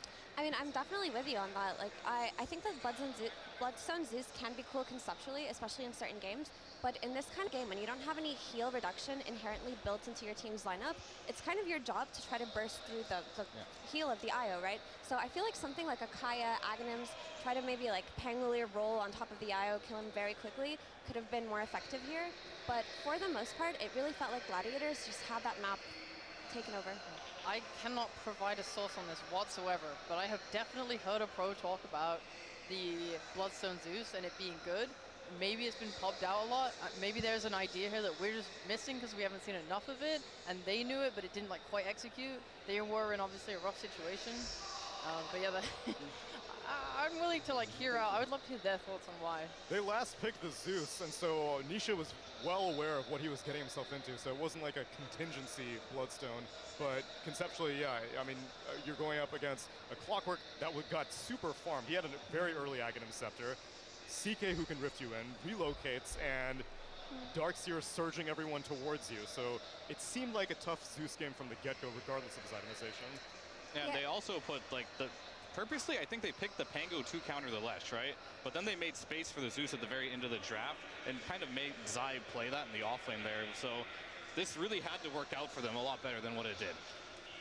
Yeah, it felt like Liquid. Every time they wanted to make a play or set up somewhere, it just took way too much out of them to take a hero outright. In the highlight, we saw that they kind of set up on this Iolash who were pushing bottom, and they used the Overgrowth. They brought their Morphling. They brought every single hero in the game. They brought the Zai coming in from a different angle with the Rolling Thunder, and the Morphling still died. Sure, you may have taken out the Leshrac, but you're losing your win condition in this game to take out a Leshrac who's just going to respawn and do the same thing. So if you're at a point where it takes 5 heroes to make any kind of rotation in the game, you're already on the back foot. So what are you willing to let go through then, Sheep? Because we see Duraccio Lina be a force to be reckoned with, and that's what Team Liquid targeted. They banned out the Broodmother and the Lina. Let the Leshrac go through. Do you flip the script this time, or do you just maybe throw all of it out the window? Because obviously, Gaimin, they know Liquid, and they're not playing at their full potential because of a stand-in, so maybe you just throw them off balance, pick weird things. I think the reason, I'm assuming they took second pick, or they might want second pick, because obviously Liquid when you chose second pick. Yeah, so because you're playing with a stand-in, right, you have to make sure 2 of your lanes are winning, so I think they have to go with second pick. I think they have to ban Lina and Brood still. I think it's Lesh going through. I like this response from other teams, taking the IO and then pairing it with something. I've seen it with Embers, which I wasn't too keen on. I've seen it with a DP, which I do really like. I knew DP was banned, but I don't know. I don't think you can give them IO and Lesh because it makes the Lesh too powerful and hard to shut down. Like, I think that's one of the reasons maybe why Jabs was like sticking more to top lane and not moving. But what if? But what if? What if they take the Rebellion approach and take AA? True. There are answers out there. Or I think you could make a safe lane pivot where you try to draft something like a Terrorblade with the Treant that Liquid like, and that's just an early Scotty builder. Like, he will reach his Scotty timing before a Morphling, and then you can try to play on that meta timing, on that heal reduction, and potentially have another hero to set up from, not just from the offlane, but the mid lane, right? 2 stuns and then Terrorblade. That's a way to deal with Iolash. But are you happy with like their support answer to the Leshrac, like the Tree Rubik? That's where I really think things got kind of hard for him, because I don't think either of those heroes really dealt with the Leshrac, and they definitely didn't deal with the IO coming up next. So if they want to make it answer the same Leshrac problem, maybe picking AA there or something, a bit earlier that can deal with the IO Lesh because they know it's coming. Maybe the problem is that Jabs is limited in his hero pool on 4, and you don't want to give Insania something like an AA. Like, whilst that game didn't go amazing for them, he hit some pretty nice tree ults. Like, the impact of a tree is much higher potentially than an AA in terms of team fighting. I don't know. I think it's a hard thing to balance. I think the trained first pick is very valuable when you're target banning like a lot of specific heroes that you don't want to play against other teams, because it kind of denies the Enigma, right? A lot of teams do look for this Enigma in their first phase, and if you just have that first pick Treant, you have your solution to it in the overgrowth, right? You have that BKB piercing disable, and you have counterplay. You can like heal up the towers that he tries to take later. That's why so many teams like to have it, just so it discourages the other team. So if you're giving up the Treant Protector, you have to also consider the potential to get Enigma. So I'm not sure if that's actually a possibility for them right now. And then what if they first pick the Enigma? Then is it the same thing? You have to worry about the enemy team now picking up a Rubik or a Treant Protector? That's why Treant first pick is just so good, I think. Yeah, and then I guess other teams are favoriting Undying in other situations as a first pick, but then you open yourself to the Enigma still. So there are just too many high priority bans, unless you go way back to the thing that you heavily discouraged, which was maybe letting Broodmother through. You still say no Broodmother, even after seeing this game 1? I think they might be considering, like, maybe they can do like a Brood for a Lina swap, potentially, if they don't want to deal with the IO Lesh. Because it's like a game 2, you don't want to get eliminated, right? You might just opt for something else, but I don't feel like within Liquid's draft, the IO Lesh was addressed anyway, in like any shape or form. It depended way too heavily on Morphling Snowball. Yeah, I mean, it's a first pick Lesh. Like, I feel like this should be exploitable in some possible way. Yeah. Even if they first pick Lesh, you know the IO's coming. Maybe you don't want to play AA. Maybe you just take the tree plus the Enigma there. Pick something that really applies some pressure to him, doesn't allow this Lesh to run, and pick the AoE team fight. You really need something. I would want to see an AA. I think this hero is actually incredibly underrated right now. Sure, it doesn't have a great lane, but if you do want to pick massive heals, it definitely has a spot in the game, and they just need a different response to it. And I don't think they get to choose what side they are, right? Because Liquid chose second pick, now Gaimin Gladiators gets to choose, and we don't know what they're going to pick. I like the idea of Enigma for Liquid, if they want to try to, like, if they have second pick here. Maybe something like a tree plus an Enigma would be perfect, because that way Zai kind of has a lane that self-sustains, and like you're denying a creep on every wave, so it pushes back to you, which allows Jabs to then try to rotate to the mid lane and play more on shutting down Quinn. I actually would very much like to see that, so that takes away one of their concerns too. But I don't know if they have first pick or second pick, if we have information on that. Honestly, you guys just have to believe in the script. They're going to lose on Liquid. They're going to go to lowers. This is Jab's training arc. He's going to have to play another series and win that back to the grand finals. He's 4 games in at this point, potentially 5. Super warmed up. Go for the win. And he's going to hold up the trophy. Yeah! I know, I'm excited. Damn, Chief. Yeah, because the other thing is that because Jabs is playing, he's not really able to analyze, which is what he usually does. And so part of the training arc is he's able to do both synthesize all the information, live watch the replay while he's playing it, see all player perspectives. But he will have another series after this, no matter what happens in this game. It'll be the winner of Shopify Rebellion versus Talon facing off against the loser of this series. It's not guaranteed to be Liquid, as Gaimin Gladiators return to the arena. And the Ancient Apparition game that you're citing, Fear, it wasn't even against an IO strategy. It was against the Timbersaw and the Death Prophet strategy. So you're saying, I mean, regardless, heal strats are prevalent. AA is just underrated. Yeah, I mean, same thing. Like, I don't think AA is good enough to pick to just counter, like, a Leshrac with a Bloodstone. But once you add, like, an IO heal on top of it, I think you definitely have value. So, as we saw in the Rebellion versus EG series, if you see 2 heroes that rely heavily on regen or healing, I think AA is a perfectly acceptable hero in the meta right now. But here's where I asked you a question. So, in the last game, okay, thanks for nothing. Effie, tell me your question, and I'll ask it. Okay, Tsunami, here's my question for you to pass to someone else. In the last game, they first 2 picked their supports. And I'm guessing they do that because they have the thing they really want, which is the tree. And then they have to put Jabs on his hero because taking it to the second phase is a little weird for a stand-in, right? So you don't get to see the IO at that point. They could maybe change it up and pick something else if you pick the AA. Or maybe even flex the Lesh to an off lane. So how do you tackle that potential change? Effie, what she said. Honestly, if I'm Liquid, I wouldn't be worried. I'm sorry, if I'm Gladiators, I wouldn't be worried about an AA, because I feel like, yeah, AA works really well versus IO and like heal reduction and all of that, but he's also very exploitable, right? They can just take advantage of him in the side lanes, pick something that kills him, and just kind of run him down before he can have impact. That's always my concern with Ancient Apparition, to be honest. And I feel like AA is a hero that gets enabled by heavy rotation type mids, right? So if he's playing with a Storm, he can jump from a distance, you can like shoot out the blast from the other side of the map, and then you can have impact. But for the most part, if you're like missing your first 2 ice blasts and you're not getting a value out of them, the hero feels kind of useless. Like I feel like it feeds. That's just my read on it. But what if he lands them? That changes everything. And a word on the street that I have just been reported is that GG did choose first pick. Liquid chose Dire. So they see quite a bit of power in that first pick. Yeah, so it's going to potentially be a repeat game, right? We're going to see what difference they'll have. I mean, there's a lot of theory crafting here. We're sitting here theory crafting it, but at the end of the day, they're doing the same thing, right? They're going to have to either let a new hero through or do the same exact like opening, or let them have the same opening and try to respond to it differently. So I'm just excited to see what their response is going to be. Okay, well then I will show it to you, because it's time now for game number 2 of Team Liquid versus Gaimin Gladiators coming up.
Welcome one and all to the draw panel for game number 2 between Team Liquid and Gaimin Gladiators. The teams are ready. They're going right back into the draft. Gaimin Gladiators 1 game up.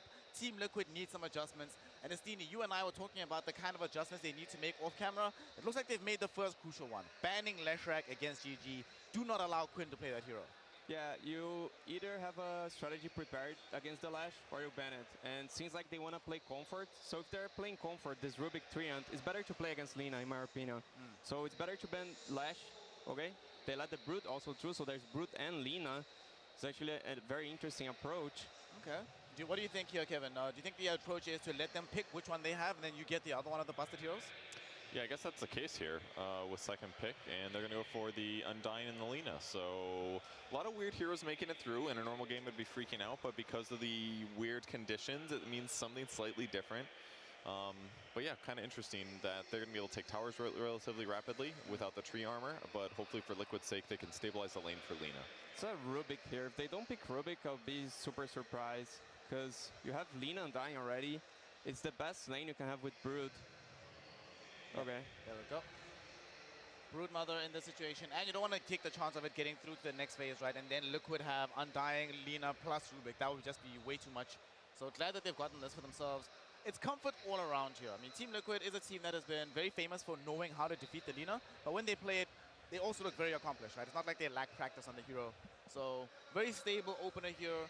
The surprises might come in the second phase, because I kind of feel like if surprises happen, Gaimin Gladiators are probably a little bit better off in a more surprising draft. Liquid clearly want to keep the game as quote-unquote normal as humanly possible. Yeah, that sounds about right to me. How they pivot now might be a little bit difficult. Normally, Disruptor is a common hero in the second phase to grab against Broodmother to make kills against her a little bit easier, but that's going to get banned out. I was a little doubtful that Team Liquid would organize it correctly, like really well with the roster swap, but I'm sure it's a hero that Jabs can play. Yep, 9K player, so if you're not playing Brood, this Disruptor hero against Brood, you should know exactly what you're doing. Let's see, Team Liquid, they removed the Pangolier. They played that for themselves in the last game. I don't know, I do kind of want to see Zai on a different hero. I feel like having more sustain, it was very apparent in that previous game that there were many fights that they were taking Estini that they just ran out of juice way too soon. And I would feel a lot more comfortable if he's playing like either a team fight controller or something that allows them to elongate the fight and let this Lina do more damage. Yeah, they really lacked lockdown against the Lash strategy. Now it's a totally different strategy. They're playing against Broodmother. Now it could make some sense to be the Pangolier because have this wave clear. But Pangolier 3 is a really bad hero. it's a mid laner. Pango is a mid laner. It's super rare occasions that you want to play on the position 3. Maybe they saw this Zeus pick as a really broken pick. They should go for it. But Pango 3 doesn't really work. Yeah, you're just behind in net worth the whole time. It's really a huge, huge difference when he doesn't have Diffusal Blade as well, because then like his really good impact is just Rolling Thunder, but being able to do like do a Swashbuckle, Rolling Thunder, and then another Swashbuckle, you can kill almost any hero, but if you're an offlaner, you just need to coordinate with your team a lot more to get that damage output, and it just doesn't feel nearly as good unless you're in a huge team fight and you're just disrupting things. Yeah. So yeah, it's definitely a big detriment. A hero we've seen when we see this Brood against Lina matchup, we see Puck, usually by the side of, okay, we don't see Puck anymore. Bye. Yeah. Goodbye, Puck. They're lacking and running out of the lockdown options right now. Yeah, maybe a Tidehunter can be the hero. We mentioned it could be good in the last match. Here also could be a frontliner to hold the tower against the Broodmother, because Lina will need to leave her lane really soon. Yep. You cannot stand there against Brood. So you need a hero that's going to sit, actually not on your tier 1, because it's going to be gone. But that's going to sit on your tier 2 and in your jungle and not let Brood get all your camps. So this hero needs to be some tight sort of hero, Kanka, and a hero that can actually tank the Broodmother. Just make sure that they can keep the map presence available for themselves. Team Liquid, they ban out this Drow Ranger now as well. So that gives them options. They take the Mirana. All right. I kind of like it. It's good. I don't like that they don't have setup though, Coach. Sure, but the setup is the Mirana in some ways. Mirana ulti allows Undying to become a much better ganking hero, makes his like 8 to 15 minute timing a lot better, because then you can start Undying on top of Brood, give him a little slap on the butt. She's slower now, and then you use the other heroes to ideally get that kill. Okay. So if they use it correctly in that way, it can be really powerful. That part I like, and they can pick some setup later. Pick some Mjolnir, or not Mjolnir, Gleipnir type hero. That could work. What do you think, Estini? Is this going to be similar to what we see from Tundra when they play this Mirana, where you give the responsibility of buying mech to the Mirana, and then the offlane hero buys like some pipe instead? I don't think he can get there. Broodmother plays way too fast for you to allow buying the hours in the position 4, especially against this Batrider. They're really gonna run at Liquid. Liquid's getting out of options to answer this Batrider. Puck is banned. I can only see Cop decent in the lane, and Batrider Lasso pierces BKB, so it's a counter to Lina. No catch on the Undying for it, no catch on the Mirana for it. It's not far against the Tombstone now. It still feels fine though. I mean, Gladiators played Batrider against Quap against a similar situation, like having the Bat advantage, and then later being able to clear spiders can be pretty effective too. So I could see it, but yeah, it's causing other issues in their draft. The lack of lockdown setup stuff that Mirana still wants for herself wouldn't be there if Quap comes out too. So yeah, there's definitely a mix of problems they're currently finding. Can they pick the Abaddon against Batrider? Because I was looking at fancy picks, because I was looking at the ranked matchmaking, and the most played hero on Nisha was Zeus with Blutzone on ranked. Okay. On the last month. And then for Zai was Abaddon with 8 matches. Okay, so you want to see some offlane Abaddon here come out? I don't know, because I see Batrider, I want to answer him. Like, either you need some very good lockdown or you need a counter to Lasso. What would be that really good lockdown? I mean, if we're talking about a support Abaddon, it would sound way better to me, but I just don't like the core Abaddon. I feel like it has a lot of issues. Let's go back to the old days and play offlane Undying, summon the ghost of Ice and be like, come on, man. Play this game for us. Yeah, I mean, there were times where that was decent. It's been nerfed a little bit for strength steal and things like that. It also doesn't deal with spiders, right? They need a hero that deals with spiders. We go back to the Tidehunter as a possibility. What I find very interesting about the place for ads in the draft right now is that Liquid, one of the only games that they lost in the group stage was when they played Lina and Queen of Pain in the same game, right? And they put the Lina mid, Queen of Pain went to the safe lane. And it was against a similar kind of draft as what Gaimin Gladiators had right now. There was a Broodmother in that game, and I forget the other hero mid. So maybe GG is like, let's force them into picking this uber strong hero. There's another counter for Batrider though. Yep. We have Slark.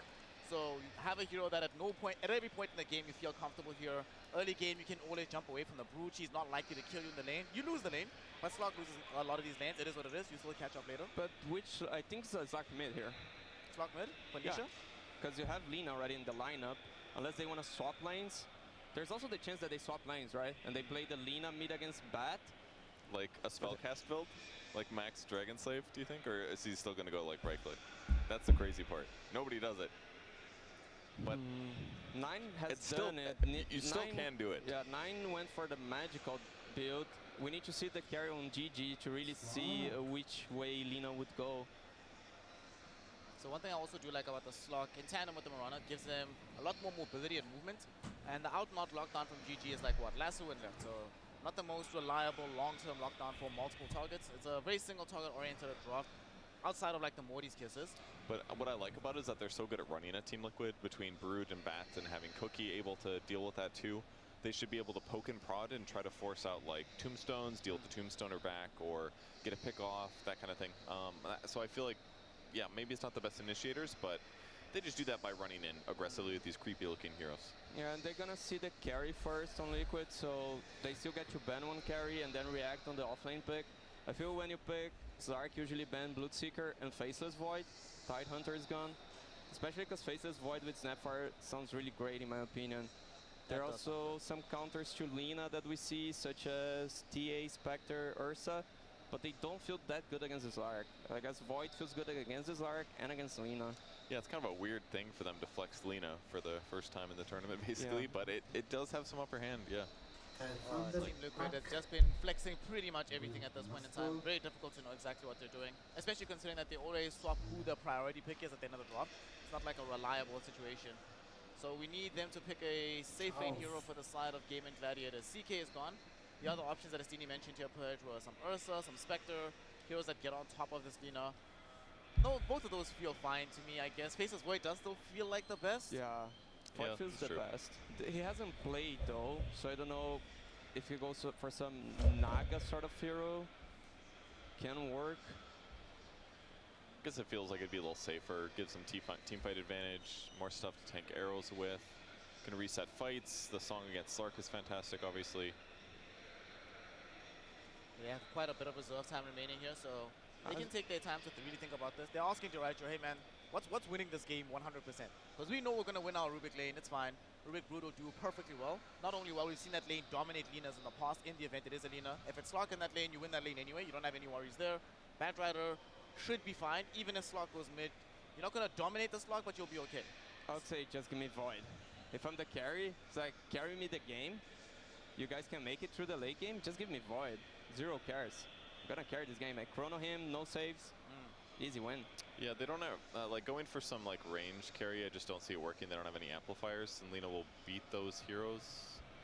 Ursa Bear. Alright, I'm fine with Ursa as well. I mean, no matter what happens, you have some weird lane going on for Liquid between Slark and Lina, so they won't be in ideal circumstances no matter what.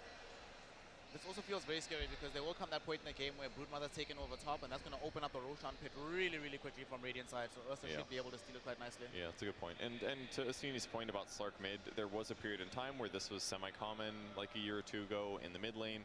It just has been forever since that was the case, but I mean, it's possible that they could make it work. It's just going to be weird. Yeah, I wonder how they answer the Ursa now with the offlane. You don't want this Venom Viper hero against Brood. You need a hero that deals with the spiders. So you need a melee pair with Mirana, maybe a setup stun, Centaur type of hero, but those melee heroes, they suck against Ursa. How about we go back to what Talon did today and pick Reza for the offlane Zai. Zai has actually played Reza in the past. We know it's a very good matchup against Ursa. Not that great against Brood though. I don't know if I'd say very good. I mean, you're stealing his damage, but he can always generate new damage for himself. So the lane would be kind of okay. He could deal spiders and stuff. This looks like a little bit of an easier way to do it. Gives them some setups, some late game team fight. The lane will be a little bit more stabilized. They've got some push going on if they wanna, and it is going to be a mid Slark. You're right. Okay, so mid Slark coming out here. Now that the drafts are completely before us, let's talk about it here, Purge. Tell me about this Gaimin Gladiators draft. What do they need to do in order to ensure victory, and do you think they'll be able to take game number 1? Just feels like at all the stages of the game before like 25 minutes, they just have the better draft. They've got lane strength. Quinn can gank side lanes. Sure, maybe Ursa's a little bit weak against Enigma and lane, but I really like the Gaimin Gladiators draft here. And what do you think on the side of Team Liquid here, Astini? It's a bit of an awkward situation. You know, we flexed the Lina for the first time sort of in a while, right? We have this mid Slark pretty much for the first time in the tournament. Do you think this is going to guarantee them victory in game 2 and force us to the third and deciding game? Not really. Honestly, they need to stomp lanes. I don't see they doing it. They need definitely to outplay GG because they don't have the tools to deal with the Batrider. Slark doesn't deal with him. He just don't get lassoed. But you don't save any hero. You don't save Lina that's going to have all your farms. So it's pretty rough. Until you buy a shard. Yeah. Okay. That's about it. Yeah. Does seem like a very difficult game for the side of Team Liquid if they want to guarantee themselves the first berth in the grand finals. However, if there's any team that can make this happen, it would be Team Liquid. To find out if that is going to be the case, we send it over to the Confidence Cap and the Super SVG. Give us an entertaining one, boys. Gaimin Gladiators just one step away from a grand final berth, and what an achievement that would be for a squadron that, I mean, last year, they probably came into it. I don't think too many people started off looking at that squad going, oh yeah, they're gonna be top tier in Europe, but did pretty well last year. Have a switch up, bring Quinn in, all of a sudden a grand finals at their first LAN event. I mean, that would be amazing for this. That's what happens when you bring a little NA Dota into your house. Yeah, yeah, first Snake King, you then start Quinn. pulling talent from the best region in the world. I mean, it's a no-brainer, right? What other conclusion can we come to? Honestly, part of me feels like this gaming team is consistently underrated somehow. Like, they're always doing well in the European regional. Yeah, They always look really good. They're always in that, they were like, you know, top 6, top 8 of LAN territory, whatever, but everybody just doesn't seem to think of it as a tournament threat. Well, guess what? Now they're a tournament threat. So now you got to deal with all of their crap, and there's a lot to deal with. I say crap because these guys have a lot of heroes that they just spam. They know how to abuse. They know how to cheese. They're always going to get their strategies. They're very confident every game they go into. They're getting something that you have to deal with. You have to choose what you give them. In this game, Liquid choose to give them the Brood. And Ace Brood has been dominant this tournament. They're very comfortable with it. They know how to abuse the timings with the auras. That's why they last picked this Ursa. So you can go into the early Roshans off the tower kills with the aura timings. It's a pretty good Brood lineup. They have the supports to play around them. They have initiators to set up the fight and pull you into the auras. At the same time, Liquid pick up this Enigma, which can do similar things, and you kind of want to have a similar game flow, but I don't feel like their lineup plays as fast around him. So I definitely give tempo advantage to Gaimin in this matchup. But scale-wise, you have double carry for Liquid, and we've seen them pull back these double carry games. It becomes very scary, right? And I was thinking they might go for this mid Slark because this is one of those matchups where you kind of forget about it, but it's honestly up there with the Queen of Pain if you can play it really well. You debilitate a lot of what Batrider wants to do in the game. It's not necessarily just about crushing him on the lane, but you get vision on the map, you de-ward a lot of wards. The nighttime vision is super good versus hero. You make his team fighting difficult. He can't really lasso you or fight you in the fight. Oh! D-ward early. Nice little D-ward. Nisha snags that one before the deny could come through. That's really good, because you want to give this Slark as good of a start as you can. Extra XP is going to do him some favors. And I think Nisha can just kind of play an assassin type Slark. Like, he can get mags, he can get a depth shroud in this game. He can play to just go and cause some chaos, create some space, and use his save on this Lina if it ever comes to it. That's what I'm kind of looking at this pick. I can see the value here because to me it's still a Lina lineup.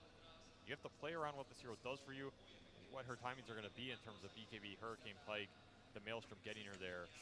You're still building the auras from Enigma, and you have the team fight from Undying to try and force those objectives first if you can get there. But so much of your early and mid game is dependent on how fast of a start Nisha has on Slark and what he can do with it. Another player-hero combination that we haven't talked about just yet. I was tempted to call him the X Factor, but maybe he's more like a Z variable. We've got Jabs, who's going to be playing the Mirana. Now, for those guys who don't know Jabs, understandably, he's an analyst for Team Liquid. He's standing in because bo3 has a little bit of a health problem. But this is probably his best hero. Jabs Mirana. So, I mean, I think his Rubik is, you know, again, he's not going to be up to pro player level standards. I think his Rubik is probably another pretty decent heroes of his, but this is the Mirana that he's probably best at, most comfortable with, and we'll see if he's going to be able to perform in this game too, because game one, I mean, he had some small moves, he had some telekinesis saves and stuff, he had that one accidental cogs killer that wasn't so hot, but you know, he definitely didn't have that big impact that, you know, sadly Liquid's missing in bo3, right? Which is, I mean, he's one of the biggest playmakers for Team Liquid. Yeah, you can't put pressure on him. It has to come from the other players in the team. Give him something he's comfortable with. Maybe hit some clutch arrows, and that's what you should expect going in, right? Because there's so many little things in these top-tier professional games.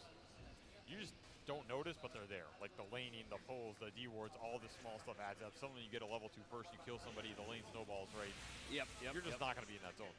That said, I think Liquid are in a much more comfortable position this game than last one because one, Zai is on a hero that he has popped off with this tournament compared to the offlane Pango of last game. Yes. I expect he's going to have a much larger, consistent, reliable impact in this game. He's not going to get shut down on lane. He's going to get to his items, which means he can fight around these black holes. He can maybe deliver. You have Ronald to give the vision. You have Nisha to run in first and scout things. He does have the Dark Pact here, so he is not really threatened by that Bat Rider. Nisha does some decent damage. And Nisha does seem to be doing pretty well, all in all. You said this matchup is favorable for the Slark. It's one of the big counters to Bat Rider. Is very rarely do you see mid Slark. It's pretty much just against this mid matchup. You do fine in the lane. It's not that you're going to dominate the battle lane, but it's more you do fine. Bat can't really pressure you. You maybe get the cheeky kill, but it's all about that like 10 to 20 minute mark. What does Slark get done during that time period in terms of abusing the map, especially the night times here. The other benefit that Slark pick gives him is it gives him a mid that can actually catch Brood at later points in this game. If you get to Ags on Slark, he's really good at catching this hero. He just gives you the lockdown, the catch, the range, double pounce, can do a lot of work in this game. Arrow does land off that third Malphus tick, so some pretty good damage on Celery here. He's got plenty of leap charges. Jabs opting not to chase after that, though. Lane's going a bit better for Liquid than last time, and more importantly, the big question is how much can you shut down Ace on this Brood before he gets out of control, right? Right. The one window you have versus Hero is before he hits 6, so you gotta get as much damage. You gotta cut off as many of the 8 legs as you can before he starts scurrying out of control. If you told me Lina Undying should win this matchup, they should. At least it's a early very on. strong lane. I mean, they're respecting the tombstone here, right? Yeah, certainly. And Ace is getting zoned. Like, he is getting shut down in the CS. Mickey's at 18 and 8 right now. That is a significant amount of early denies. Keeping the XP low, keeping the farm out of his reach. Killing some Eidolons down here, though. Zai is he's not struggling, but Dyrachyo, I don't think he's really feeling the pain of this Enigma lane. Now, I was a little bit surprised to see Enigma so late into the draft. In fact, last game, Insania, he's good. In fact, it's gonna be Ruben. Takes a lot of damage on his way out here. Same goes with Ace. Now you've got that attack speed. You said the Enigma is actually, you were not super excited about that pick, and you listed 3 heroes that deal pretty well with the Enigma. Can you list that again? No, you didn't listen the first time? No, I'm just messing with you. I mean, they do get last pick Enigma. You wouldn't have been thinking about that earlier on in this tournament, but they do. Yep. The problem is, I think they were running out of aura buyers in this offlane that they felt were going to reliably win the lane, or maybe create some pressure and kick this Ursa out. Because remember, if Ursa gets kicked out, he's a Battle Fury hero. He's trying to go for it with the ring. He's not the fastest jungler. If Enigma can kick him out, take his tower, limit the space, and then do the earlier Roshans with auras, you really destroy the Ursa's game flow here. That aspect, I think, is really good, and I think it's why they went for it in this game. Not to mention the late game black holes versus heroes that carry are super nice, right? You can't status resist black hole. It just doesn't do anything. So that aspect I really like about Enigma, but I think you have the Rubik who can steal it and turn it around. You have Bat Rider and Brood who are generally cores that can skirt around the fights. They don't clump. You have 2 literal cliff walkers in these cores that make it hard for Enigma to take those fights. You get kited. And then I think even Snapfire raining down the kisses has been annoying for this hero because he's really slow. Enigma has pretty bad MS and he doesn't build early mobility.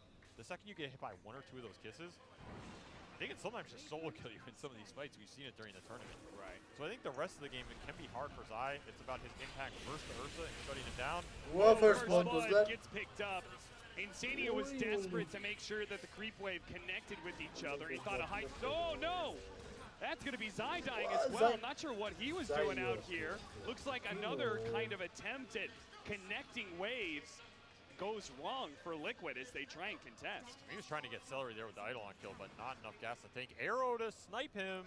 That would have been sick. A little bit off the mark, but yeah, that would have been a highlight reel for sure. So giving up some kills in the side lanes, but again, you're okay with this if you're Liquid, giving up a little bit here to some of the kill combos to just get all your cores online. And predominantly, you just want the farm on Lina, and secondarily the Slark. Nisha is falling a little behind in this mid matchup, but he did get to 6, and now he can, start to build his game up. And Nisha is one of the mids who is really scary on these mid carry heroes because, well, he was a carry player. And he played a lot of the carries mid anyway, so he's very comfortable in this position. Yeah, that's why his mid morphling and his Slark has got to be pretty scary to go up Gaimin against. Gladiators. Now, does Liquid, because of this whole setup, does that mean they want to keep sort of a static laning phase? They just want Nisha to hang out mid for as long as possible? I think they're pretty happy with static, yeah. I think more importantly, they're really happy with the static if both their side lanes are continuing to build up the momentum. Because Zai, he's not going to move, right? Enigma doesn't move. He wants to get the isolated one-on-one versus Ursa. And then on top, you want to shut down this Brood for as long as you can. And again, they're keeping Ace from 6. He's a full level off it. Lina's still in the lane. You can look at that net worth differential. It shows in the CS, but it shows more in 1,200 plus, right? And this is the space you want to create so that Brood's timings are all thrown off. That's going to give you time to get your Maelstrom BKB on this Lina. It's going to give time for Slark to come online. And then when this Ursa tries to force the Roshan, you're ready to take that fight. Even more so if it's at night.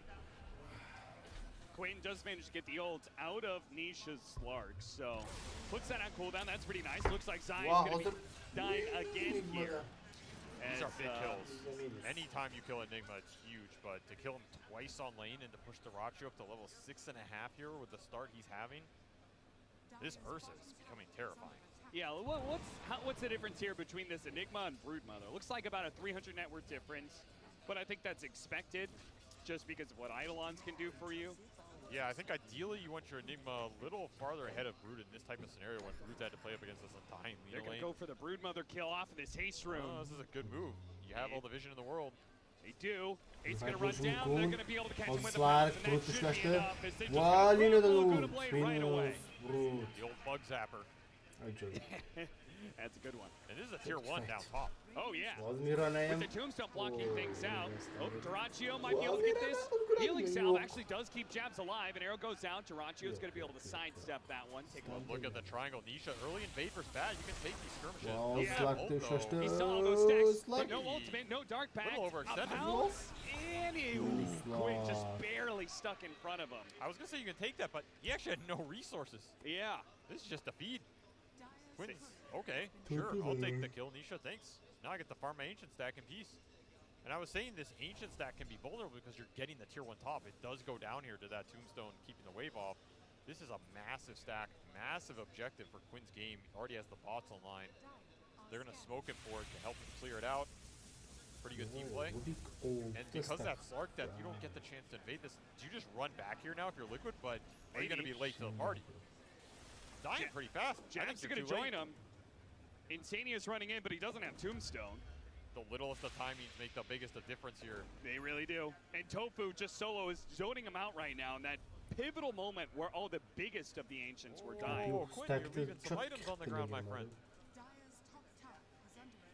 You don't like that one, huh? Honestly, it was hidden under all of the dragon hides. They stacked it so much, it dropped 3 or 4 neutral items. He might have been full on space, but I mean, Quinn is a pure boy. Maybe he just doesn't like the occult. Lina nu știu LSA Lina stai only going to do so much here. Mickey is very dead, and this is the problem with the matchup, right? You can shut down Broodmother as much as you want, but as soon as he gets 6, you just can't play the lane anymore as Lina. Especially with that, who can bots onto the spider lane. Yeah. Mickey just overextended his vacation time in this top lane. He's going to have to spend it somewhere else. And again, now it comes down to Nisha trying to make some spaces. He pushes towards this defusal. Does have some rune control, but it does feel like you're getting split on the map and out farm. Look at how far ahead this Bat and Ursa are. After that Ancient stack especially. Yeah. They're just cruising. And I don't think they're under pressure to fight at this exact time. They just want to let Ace get to the auras and then do the Roshan.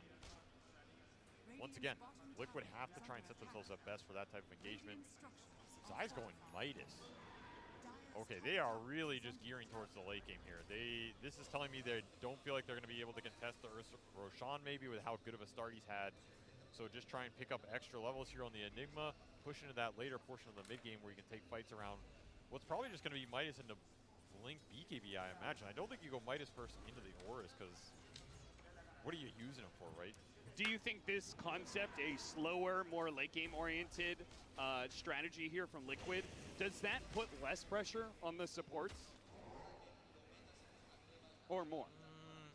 This support duo is just not that amazing at just raw scaling. That's how I feel. I'd rather have the Snap Rubik, I think, especially in a game where there's really good spells to steal. Sure. I think Insane is going to feel bad if you can't take the early fights around the Tombstone. Mirana doesn't really have a pickoff hero she can play with. She doesn't have the tempo setting mid. It's a Slark, which Slark is okay at doing it once he has Ags, but before then, it's not amazing. Yeah, we don't have arrows set up. Trader, Kisses, there it is. We're going to have the lasso kisses. That'll easily kill the Enigma. And Insania chasing after Quinn. I mean, the Moonlight Shadow, sure, but again, these are arrows thrown from long distance that have no setup whatsoever. They're just kind of like blindly hoping it lands. You should get the body block. That one does land, though. Nice hit. That's all it takes. One arrow. Now he's feeling himself. Now he's back. Celery gets for the tip. Of course, these guys are long-term friends. Yeah. Maybe that helps a little, too. And that's a tier 1 down. Speaking of arrows. Yeah, you got to watch out for the stolen ones. Yeah, that's a stolen one from Tofu. Okay, Arcane Rune again for Quinn. He's carrying it over from the previous game. The rune luck just never stops around here, 24/7. As Nisha, you're in trouble. Oh, barely had the mana for that one, but I don't think it matters. No, he doesn't have any further escape. Really good collapse there from Gaimin Gladiators. They just surrounded Nisha, as he's just been trying to play so aggressively in their jungle. Quinn has really played this game well. Yeah, He's so farmed off the ancient stack. He hasn't wasted any time. Made that small move bottom, killed the Enigma. Made the move top, killed Mickey. Basically ganked both side lanes, got rune control, and took the big priority farm, and he's paying it back. He's going to have a fast BKB on this Bat Rider, and that's a problem, because where's the across the BKB map. lockdown? Tumbler Toy is a hell of a drug. Gets in that little hop that makes the black hole really easy to land against Ace. Man, where'd you pull that line out of? I'm just obsessed with this tier 1 item. I think it's a little too good. Yeah, a little too. I thought this was a PG stream. If I'd known that all along, I would have been busting out. Oh, jeez. You've unleashed the beast. Let's not get this duo canceled, Avery. Come on, calm down. I thought that's what's supposed to happen. What happened to your last analyst? No. I'm just not another one. I'm just speed running it. I want the record. I mean, you told me to be the best. True. I didn't exactly specify the best at what. Arcane bots into mid for quick smoke, so even if this fails, you still have another move up on this Bat Rider. Battle very done for Ursa. And Dyrachyo, he doesn't want Roche, he wants blood. Even gonna take the rune away from Quinn's son. Careful now. Oh no. Careful now. He might just be dropping his items. Insania is going to be pulled back to his demise here, but he gets off the Tombstone first, but really that's just extra cold as it's quickly killed. Arrow does land. LSA, they need to turn around, kill quick before he gets away. The last couple of shots finish him up. Mickey's still in trouble, and a Fateful puts him in his grave. Stolen Tombstone as well. Zai has to TP out. It will barely make it. Ooh, that was a little closer than I expected. And this is where that Enigma Brood matchup sucks. You just can't stand there. As Quinn tips Ace saying, thank you, sir. Oh, juggling a little balls. Why not? Has time to think about it. Celery showcasing that not all professional gamers have good hand-eye coordination. Fumbled a little bit, but they are not fumbling this game. No, they're not. He continues to stack this triangle. The farm is getting out of control here for Gaming. And more importantly, the team fight is just all theirs right now. You don't have that spell immunity on Liquid side to be able to man up versus the kisses, versus the Rubik stolen spells, and his Bat Rider's just melting Nisha. This matchup does not look good for him at all this game. Ooh, arrow a little bit too late. The enrage, protecting. Oh, pounce timing. That's okay. They do manage to finish up the Ursa, so. It's a big find. Sins forgiven. Insania will die for those, though. Somebody has to pay the price. That's true. But getting this Battle Fury Ursa off the field right now, when you could just be doing Roshan, you take that every time. Yeah, I'm not sure if they're going to be able to contest Roshan, but they can delay it. I mean, they can make it costly, right? Yeah. You find a lot of farm on the map. Because right now, you really need as many Slark items as you can get. You need this Midas on the Enigma to pay off. And you need Mickey to get to his next one as well, which he's not going BKB, he's just going the Gleipnir. So once the extra lockdown here, but again, I feel like this Bat is just too farmed. Like, he already has BKB finished. This Gleipnir is not going to be amazing versus him. And Quinn, sniffing Mickey out bottom, he's just trying to go for the solo kill. They will be able to grab him. They do have Zai to help out, but no black holes, so he's out nothing of control to stop him. Now Ace returns the tip. Me on one side, you on the other. Arrow oh, they're not even going to find him. Oh, no. he tucked away to the right-hand side, and they gave up on that kill entirely. And you know why they're tipping him? Because he brought them all bottom for this kill, and it opens up Roshan. Yep. Man, what a valuable gank. DD on the Ursa as well. It's instantaneous. No chance to respond. Quinn's giving him everything. These are some value runes. Gaimin Gladiators, first Roshan of the game. Really not that slowed down at all. That one death maybe delayed it a minute, but 17-minute Roshan still means you're going to have a very fast Roshan 2. And that's where you really start picking up pace with the Ursa lineup. This is during night as well. This is kind of when you want Slark to start to gain momentum. Maybe you hunt and kill Brood once. They found the Ursa, but that's pretty much been it. Remember, you have a vision advantage as well. There's a lot of dire wards out on the map right now, but they're not using them. And that's an issue, because this is one of those periods where you want to be able to use them. Diffusal Slark can set up some kills. Maybe you land an arrow off of Malefice. You have the extra vision to scout and set up those skirmishes. But Gaimin are just happy to trade and keep building towards their items. Again, nobody's catching this Brood, and she is occupying literally half the map right now. There are no dots above that mid lane. Oh yeah, they know they're all bottom because these spiders scouting up the triangle, pushing it mid, Look at the pushing it purple top. dots right now. They are everywhere. Blocking camps, giving vision. Meanwhile, top lane pushes all the way in, so Mickey has to show up here, which means this smoke move from Gaimin is very confident to just push it in. Quinn can TP in 2 seconds to any of these plays. They know they have the 4-on-4, 5-on-4 with the Aegis. Celery's going to be baiting him in a little bit. Celery will definitely die for this, but how much of Liquid is going to get caught here? The Moonlight Shadow, the lasso after the Dark Pact, and it looks like Nisha could be in some trouble. He's going to pop the ultimate and TP out. He's good. The rest of the team, though, Moonlight Shadow helping to protect them. Zai, oh, stay quiet, son. Whisper Cap. Don't tell him he's there. He does have a TP, so he could leave anytime he wants to, but he's going to get greedy. He wants to cut another wave. The thing is, where's he going to TP to, and what is he going to farm if he TPs out? Yeah. Like, there's nowhere else to go on the map. So you stay down here. The second game you leave, you kill the next wave. You have an Eidolon conversion. You have a Midas. It's going to do a lot of damage. You don't even have to linger here too much. He's the TP. Oh, this is just super good play from Zai. Very nice. He's buying so much space in time route. You got your whole jungle back from this Brood because Nisha can invade it. These are the little things that get you back in these really tough games. That said, I don't think Ace is afraid of just running back in here. No, I don't think so. They've got to fight away from Dyrachyo for sure. They do have the Gleipnir, so maybe they can fight. Oh dear, Insania's going to die behind the tier 2 mid, Dyrachyo. Oh, he clipped all his spiders. Oh, come on. That happens sometimes. Help him out. He'll be left to die. Much like maybe Zai. The bear's angry. Oh, he tree blocked him. Oh, nice tree block. And now diffuseled up, out of mana. Okay, we can take away the Aegis here as the pounce does land. You have a black hole here. Gleipnir is going to be able to land on the 2 supports. Zai keeping his distance. Where they're going to go for the black hole. They go for it now. Not really catching anything there. Oh no. Tofu, the tombstone is going to die immediately, and reflected. Gets turned right back around. The LSA misses. Mickey unable to stop it. Jabs out of lead charges. He's going to die as well. Nisha going ham. Does manage to get Tofu. Dyrachyo's in some trouble, but so is the Lina. Dyrachyo does die to Nisha. Zai and Nisha call lasso after the Dark Pact again by Quinn. And now Zai, his team fight started with him being targeted and will end with him dying. Eaten alive by the Spiderlings, don't even have to commit. Ooh, Quinn has had Nisha's number this game. He's had their number this series. Sure, you lose your Ursa, but you get the whole squad and you get the turnaround with the black hole, throwing it back against them. Zai just can't find footing in these fights, and that's why I'm saying this Enigma game, it's hard because you have double Cliffwalkers. Yep. It's so hard to find these black holes. You're trying to get vision with Tombstone, you're trying to get something set up. You don't even have that blink yet. He has it now, but honestly, can get disabled from a lot in these fights too, between the napalm, some random fade bolt.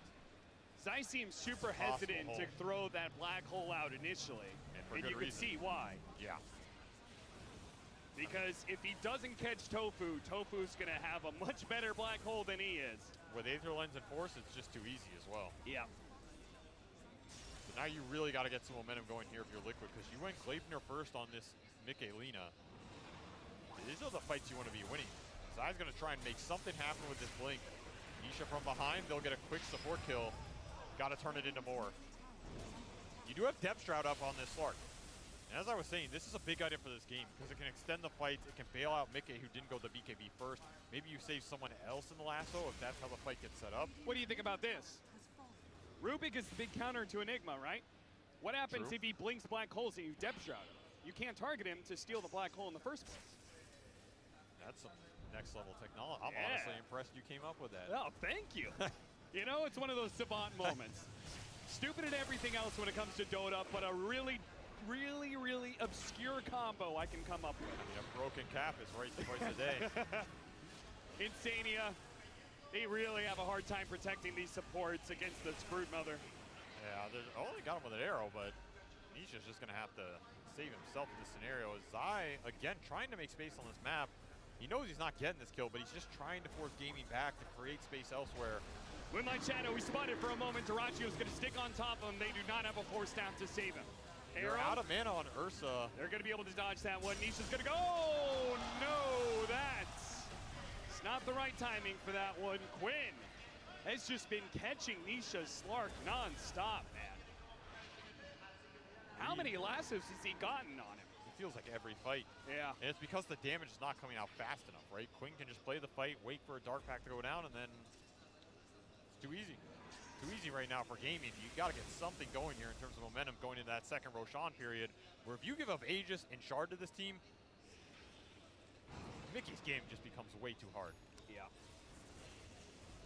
There's the BKB. Insania, they're just going to go on him from a distance here. The arrow's going to go up for the BKB immediately down. Mickey does not have to worry about the lasso.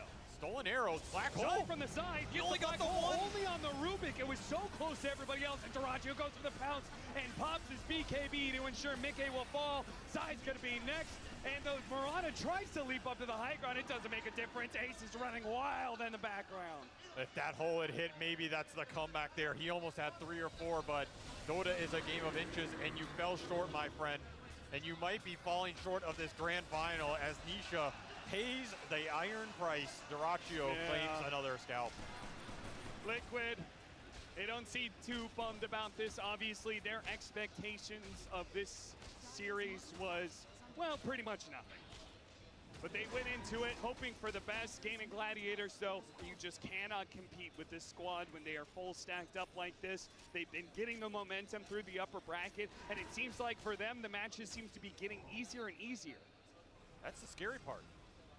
They are just feeling themselves. You can't ban them out. They're always going to get something. I feel like when a team is in that spot, on the edge, they are super confident to win the tournament, and yeah.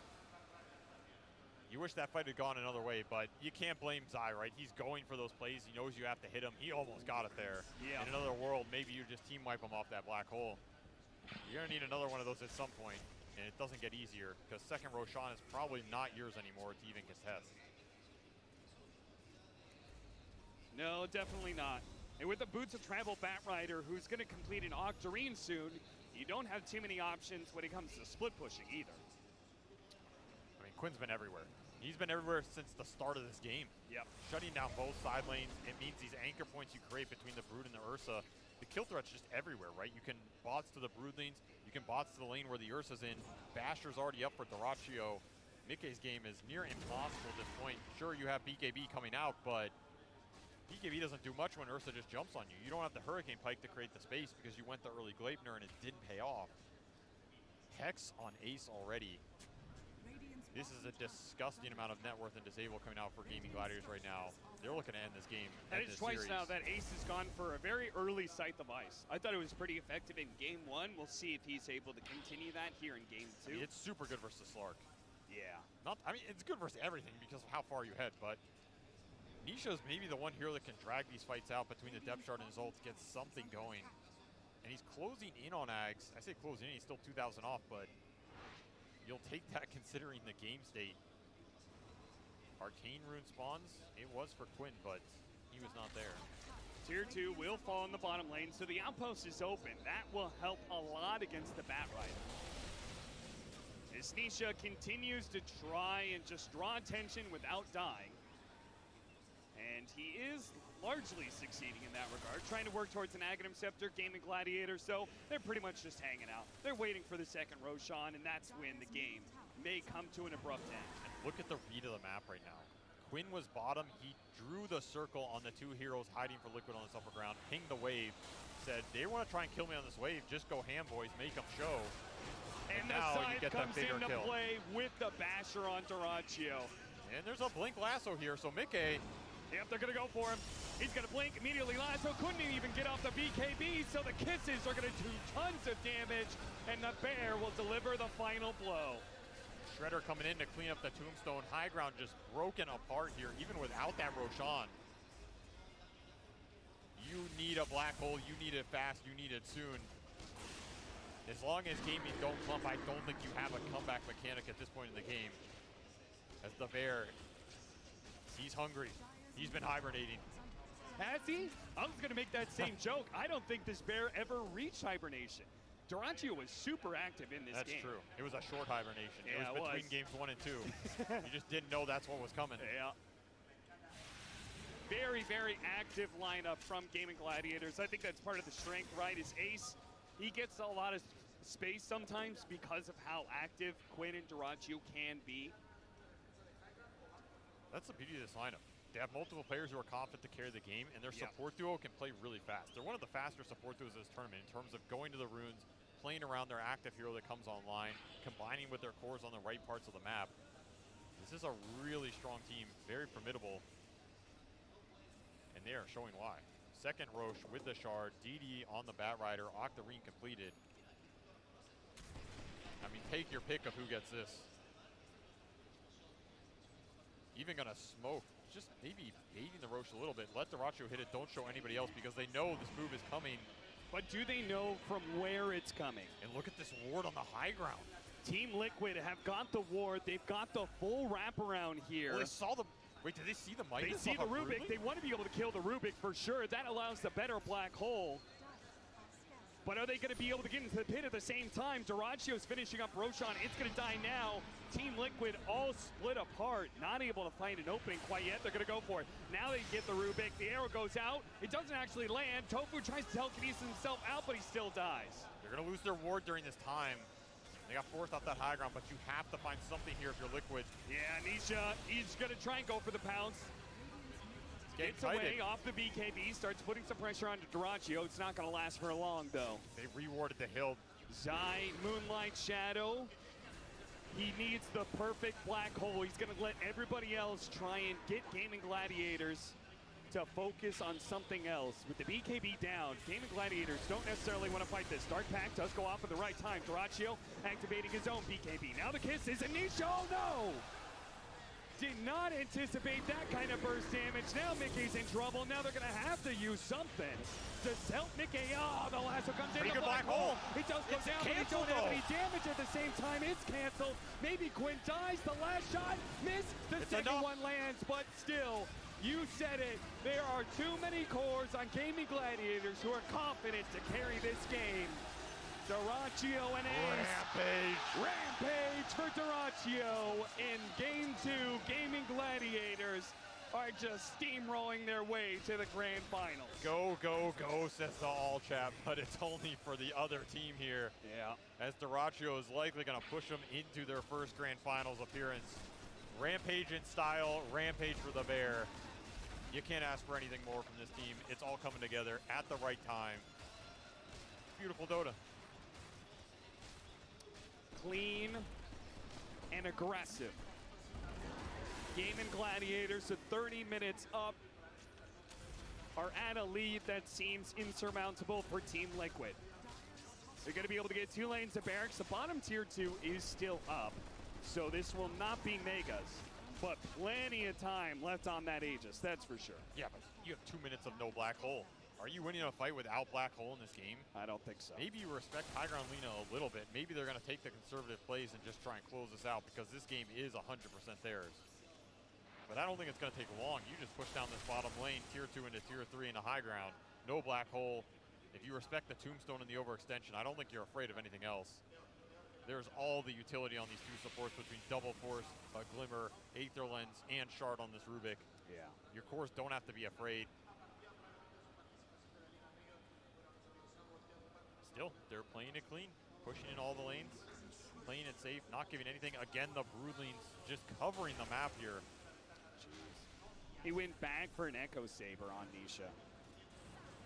They just want any damage and control they can get. Yeah.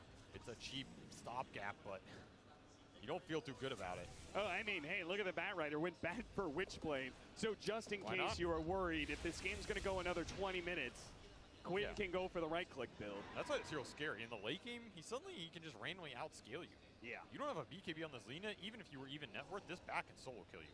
He has the damage.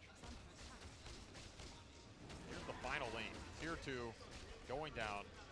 What do you have left for this fight? Black Hole is still on cooldown for 47 seconds here, even with the Octarine. How do they stall this? They've been trying to cut waves, but Gaimin Gladiators singularly focused on this bottom lane. They're going to jump in, get the lasso onto an Undying. While Dyrachyo manages to kill Nisha. Bloodthorn.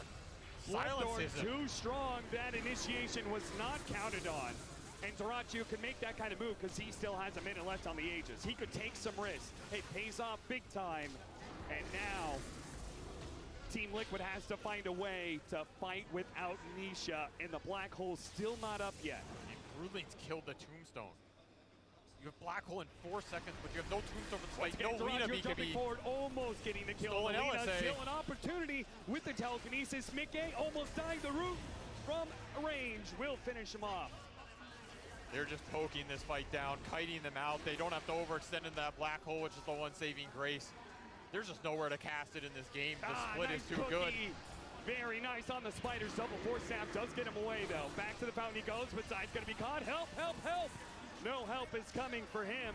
That big team fight spell now going to be gone for another 45 seconds. The Black Hole will not prevent Gaimin Gladiators. They will get Megas, and they can keep it going. Undying, saved by the Depth Shroud, perhaps. He uses the ultimate, the item to be able to get back to the high ground. Oh, they're just toying with him now.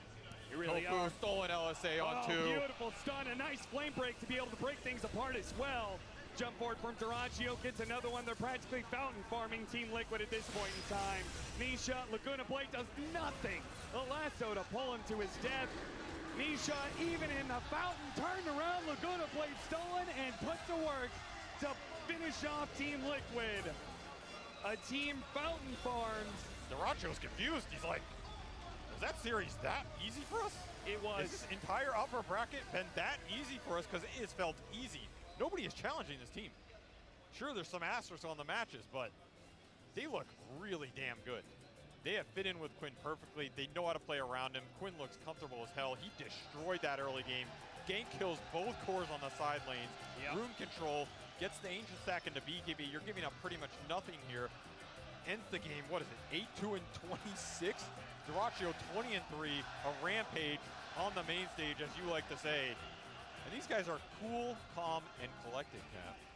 Oh, yeah. I mean, they probably saw this win coming a mile away because it felt like in 10, 15 minutes, it was already looking pretty rough. If you're not hitting the momentum with Slark off that mid lane, if you're not getting your side lane victories here between the Lina shutting down the Brood and the Enigma shutting down the Ursa, you fall behind in the auras, you go Midas to try and scale into the late game, but Gaming are not going to let you get there. And again, I go back to Ace, man. This Brood, you got to pick your poison that you give to this team, but his Brood is by far one of the top 2 or 3 at this tournament. Yeah. The way he micros the Broodlings, he's blocking camps, he's sending them everywhere. You can't play the map, you can't show anywhere.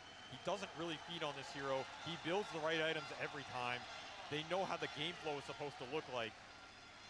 This is what a good team looks like. They make the game easy for each other to play. It feels very comfortable. Yeah, maybe someone fucks up here or there, but you're going to the grand finals. Now you got 5 games to think about what you want to do to your opponents. That's right. Gaimin Gladiators, very happy for these guys. It's got to be such a thrill to be able to go to the grand finals in front of such an electric crowd. And to do so by bringing down Team Liquid, even a member short, they are still a super scary squad. So it's definitely a huge accomplishment for them to be able to make it all the way this far. And as you said, just one more series to go for them, and they can become champions of a major. I will say, NA players in grand finals. I'm not trying to curse anybody, but there are some like tough. You're trying your best. No. All I'm saying is there are some tough opponents in that lower bracket, right? Talon has gained a lot of momentum. Shopify back to a top 4. Their players are very scary. Abed has been destroying tournaments. Yeah. And of course, Liquid, they're not out of it. They can always come back, regain some momentum. Maybe you have some uncomfortableness playing with a new roster because you have to sub someone in. But this team is still really strong. If Nisha and Mickey can start to find more momentum on those lanes, have a better early game, they will still just carry the game. Yeah, you know, I don't absolutely. care. You can have 2 disconnected players for this team. They might still beat you if they're having the momentum. So you go to the grand finals here, but don't be counting your chickens just yet. That's right. Congratulations, Gaimin Gladiators, to making the finals. But we'll see if they're able to actually close things out tomorrow when the grand finals occurs. But for now, we have one more series to go, and we still have to be able to wrap up this series, of course. And for that, we leave that to our wonderful panel. They claim their grand final spot indeed, and now Gaimin Gladiators can prepare for a best-of-5 series as Team Liquid drop down to the lower bracket where they will face the winner of Shopify Rebellion and Talon Esports, which will be our next series. But for right now, Gaimin Gladiators, they can sit pretty. It was, like Avery said, Liquid had to pick their poison. Either you give up the Lina, or you give up the Broodmother, or you give up the Leshayo, or you give up, there's a million things, which is now why Gaimin Gladiators is going to be a real force in the grand finals. And where's your jersey, Sheep? Where's the bias at? Yeah, there we go. Yay! Yes.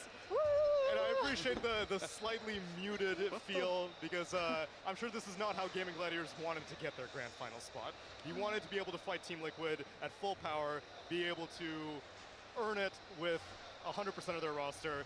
It's an unfortunate situation, but still Gaimin, even with bo3, very well could have easily achieved the same 2-0 result.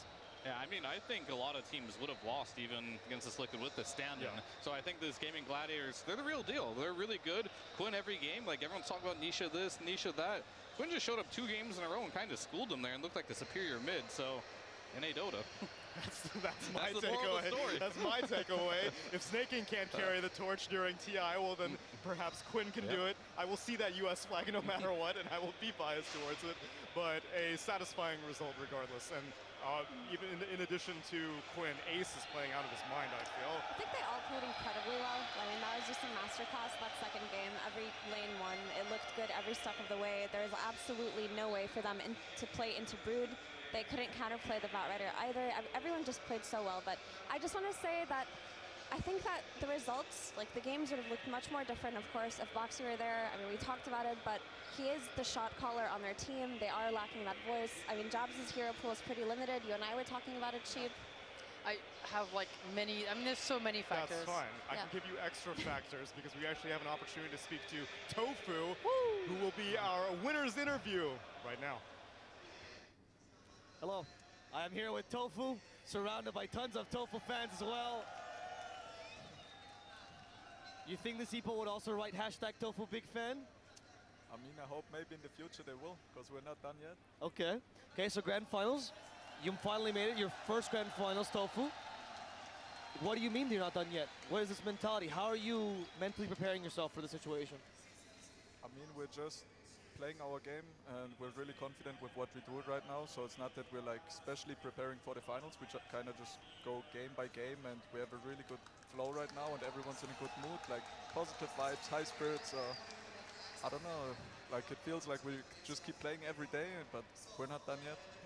I saw you trying to relax yourself a little bit after that game. Is it to deal with the hype of playing on the big stage with everyone screaming your name? It's pretty hype with the fans watching all around, plus, I don't know, you're so much on emotions, the people screaming, shouting, there's so much adrenaline. I don't know, it's a lot, but it's fun. It's definitely fun. Just need some time to get used to that.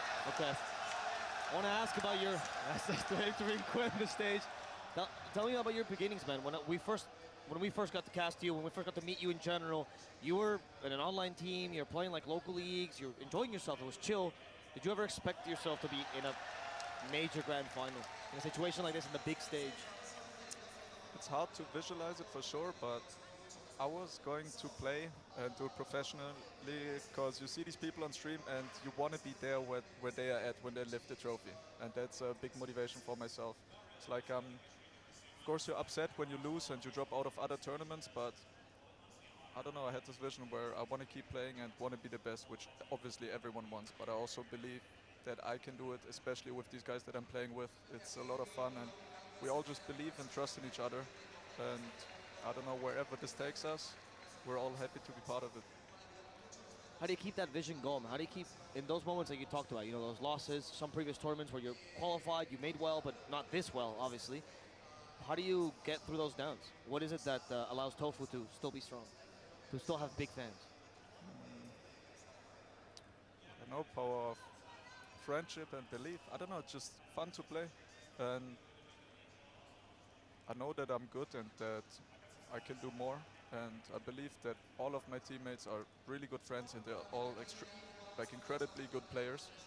So we're just trying our hardest and keep playing, and yeah, we're confident to play. I don't know, we just believe in each other. Just play your best and see where it takes us. Quinn hasn't even been with you guys for so long, but I already see you guys being very tight. Yeah, this guy's a beast. I mean, in and outside of the game, he's a lot of fun. He's a beast. He's absolutely a crazy good player. Okay. Tofu, you have tons of fans today waiting for your play tomorrow. Not just the people in the arena, but the people outside of it as well. Is there anything you'd like to tell them before we end the interview? I mean, everyone watching at home from wherever over the world, my friends, my family, everyone who's here, thanks for watching, thanks for supporting me. I really appreciate it. I'm gonna come back home at some point, meet all of you. We're gonna have a good time. Yeah. Tune in for the finals. Keep supporting me. How does it feel when this group quits Dave, by the way? That must feel pretty great. That's cool. Like, I'm really happy for him. Because he didn't have as much success before, but I don't know, this guy deserves it. Like, he's a really great human being and an absolute beast as a player. So I'm glad that we can lift him up here. That's awesome, Tofu. Congratulations on your victory. Can't wait to see you in the grand finals. And we're going to go back to the panel to see if they can tell us about this game number 2. Thank you. You will never find a bigger collection of #TofuBigFans than right now here in the arena, as Quinn is on stage giving the Spanish interview, also getting a lot of love. It's hard not to smile looking at the success that this team has found. From 9th, 12th place at the most recent international, making some roster changes and bringing Quinn Callahan, who has not been to a grand final at a Valve event since, I think, his Optic Gaming days, maybe like a Star Ladder or minor, back when there was the minor major system. So he is also making a resurgence. Ace, however, is no stranger to this. He had a fair number of championships on his time on Secret, but the other players are new and they are reveling in the experience. Okay, Sheep, what are your factors? Tell me about the factors. Bro, you think I remember what we were talking about? Fine. Relay the question. What would you like to talk about? Tofu, obviously, soft-spoken, but hell of a personality. Or we can talk about the game. The floor is yours. I think, it was the jabs factor. It was like losing Boxy. I think that so many things changed, right? For example, in game 1, they have to open with 2 supports. I think this never really happens for Liquid. They love to open with a hard flex for like Nisha or Zai, so their draft is already so different from what usually is. They also have to change their bans potentially. We don't know. Like maybe they had answers to it with their normal roster. I just feel like you cannot say for certain that they would win if they, Gaimin would still win if Boxy was here. But at the same time, I'm not trying to take away from Gaimin. I think they played phenomenally.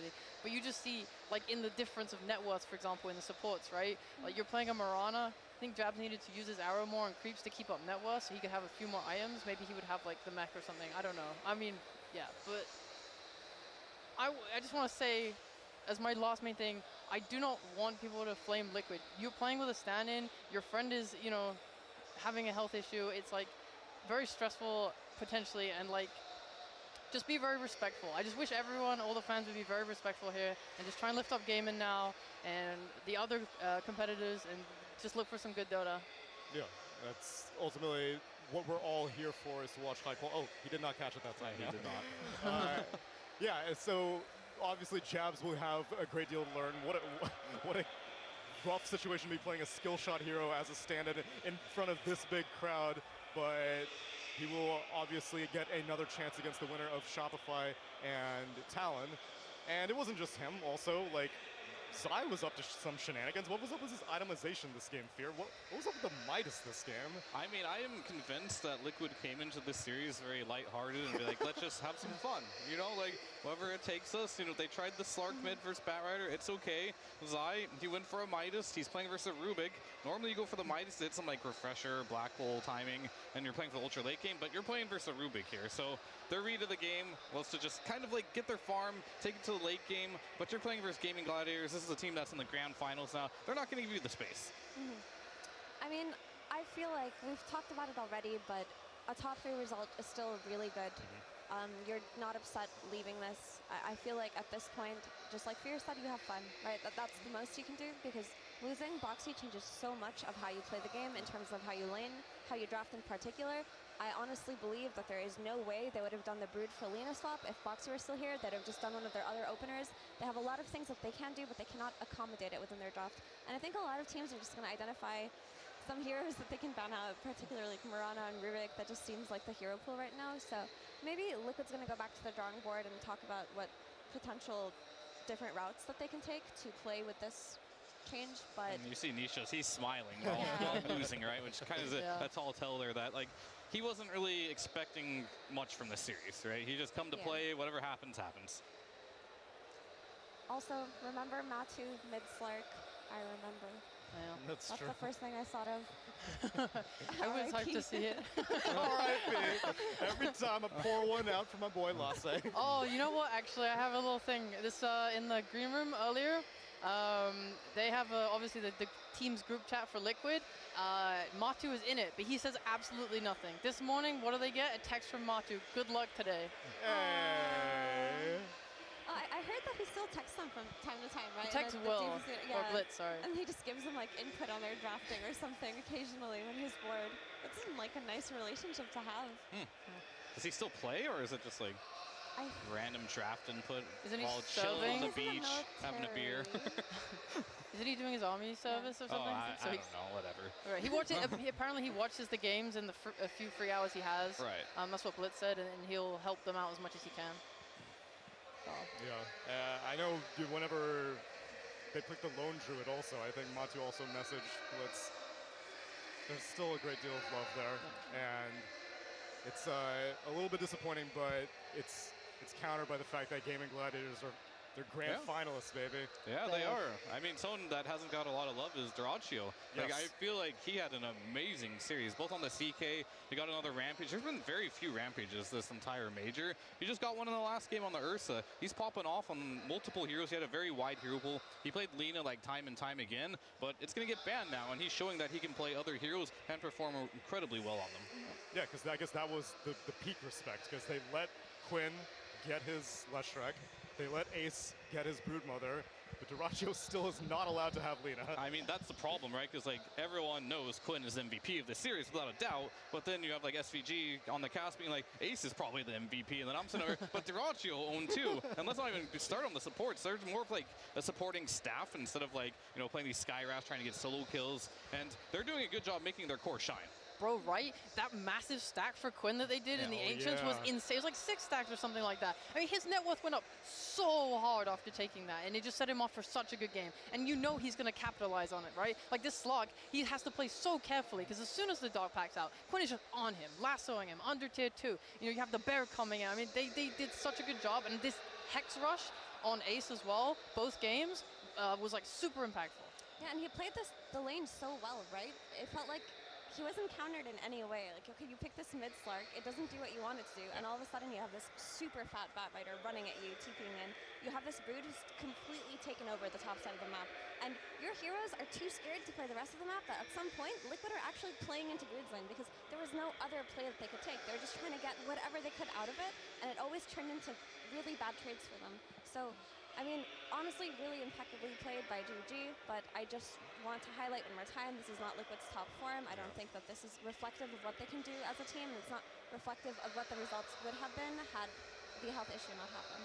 I mean, but what it does look like to me is I don't know if there's a single team here that looks as good as Gaimin Gladiators. +1 on that. Regardless of the situation, it is what it is. They look great right now, and anyone coming from that lower bracket there, they're going to have their work cut out for them big time. Well, we can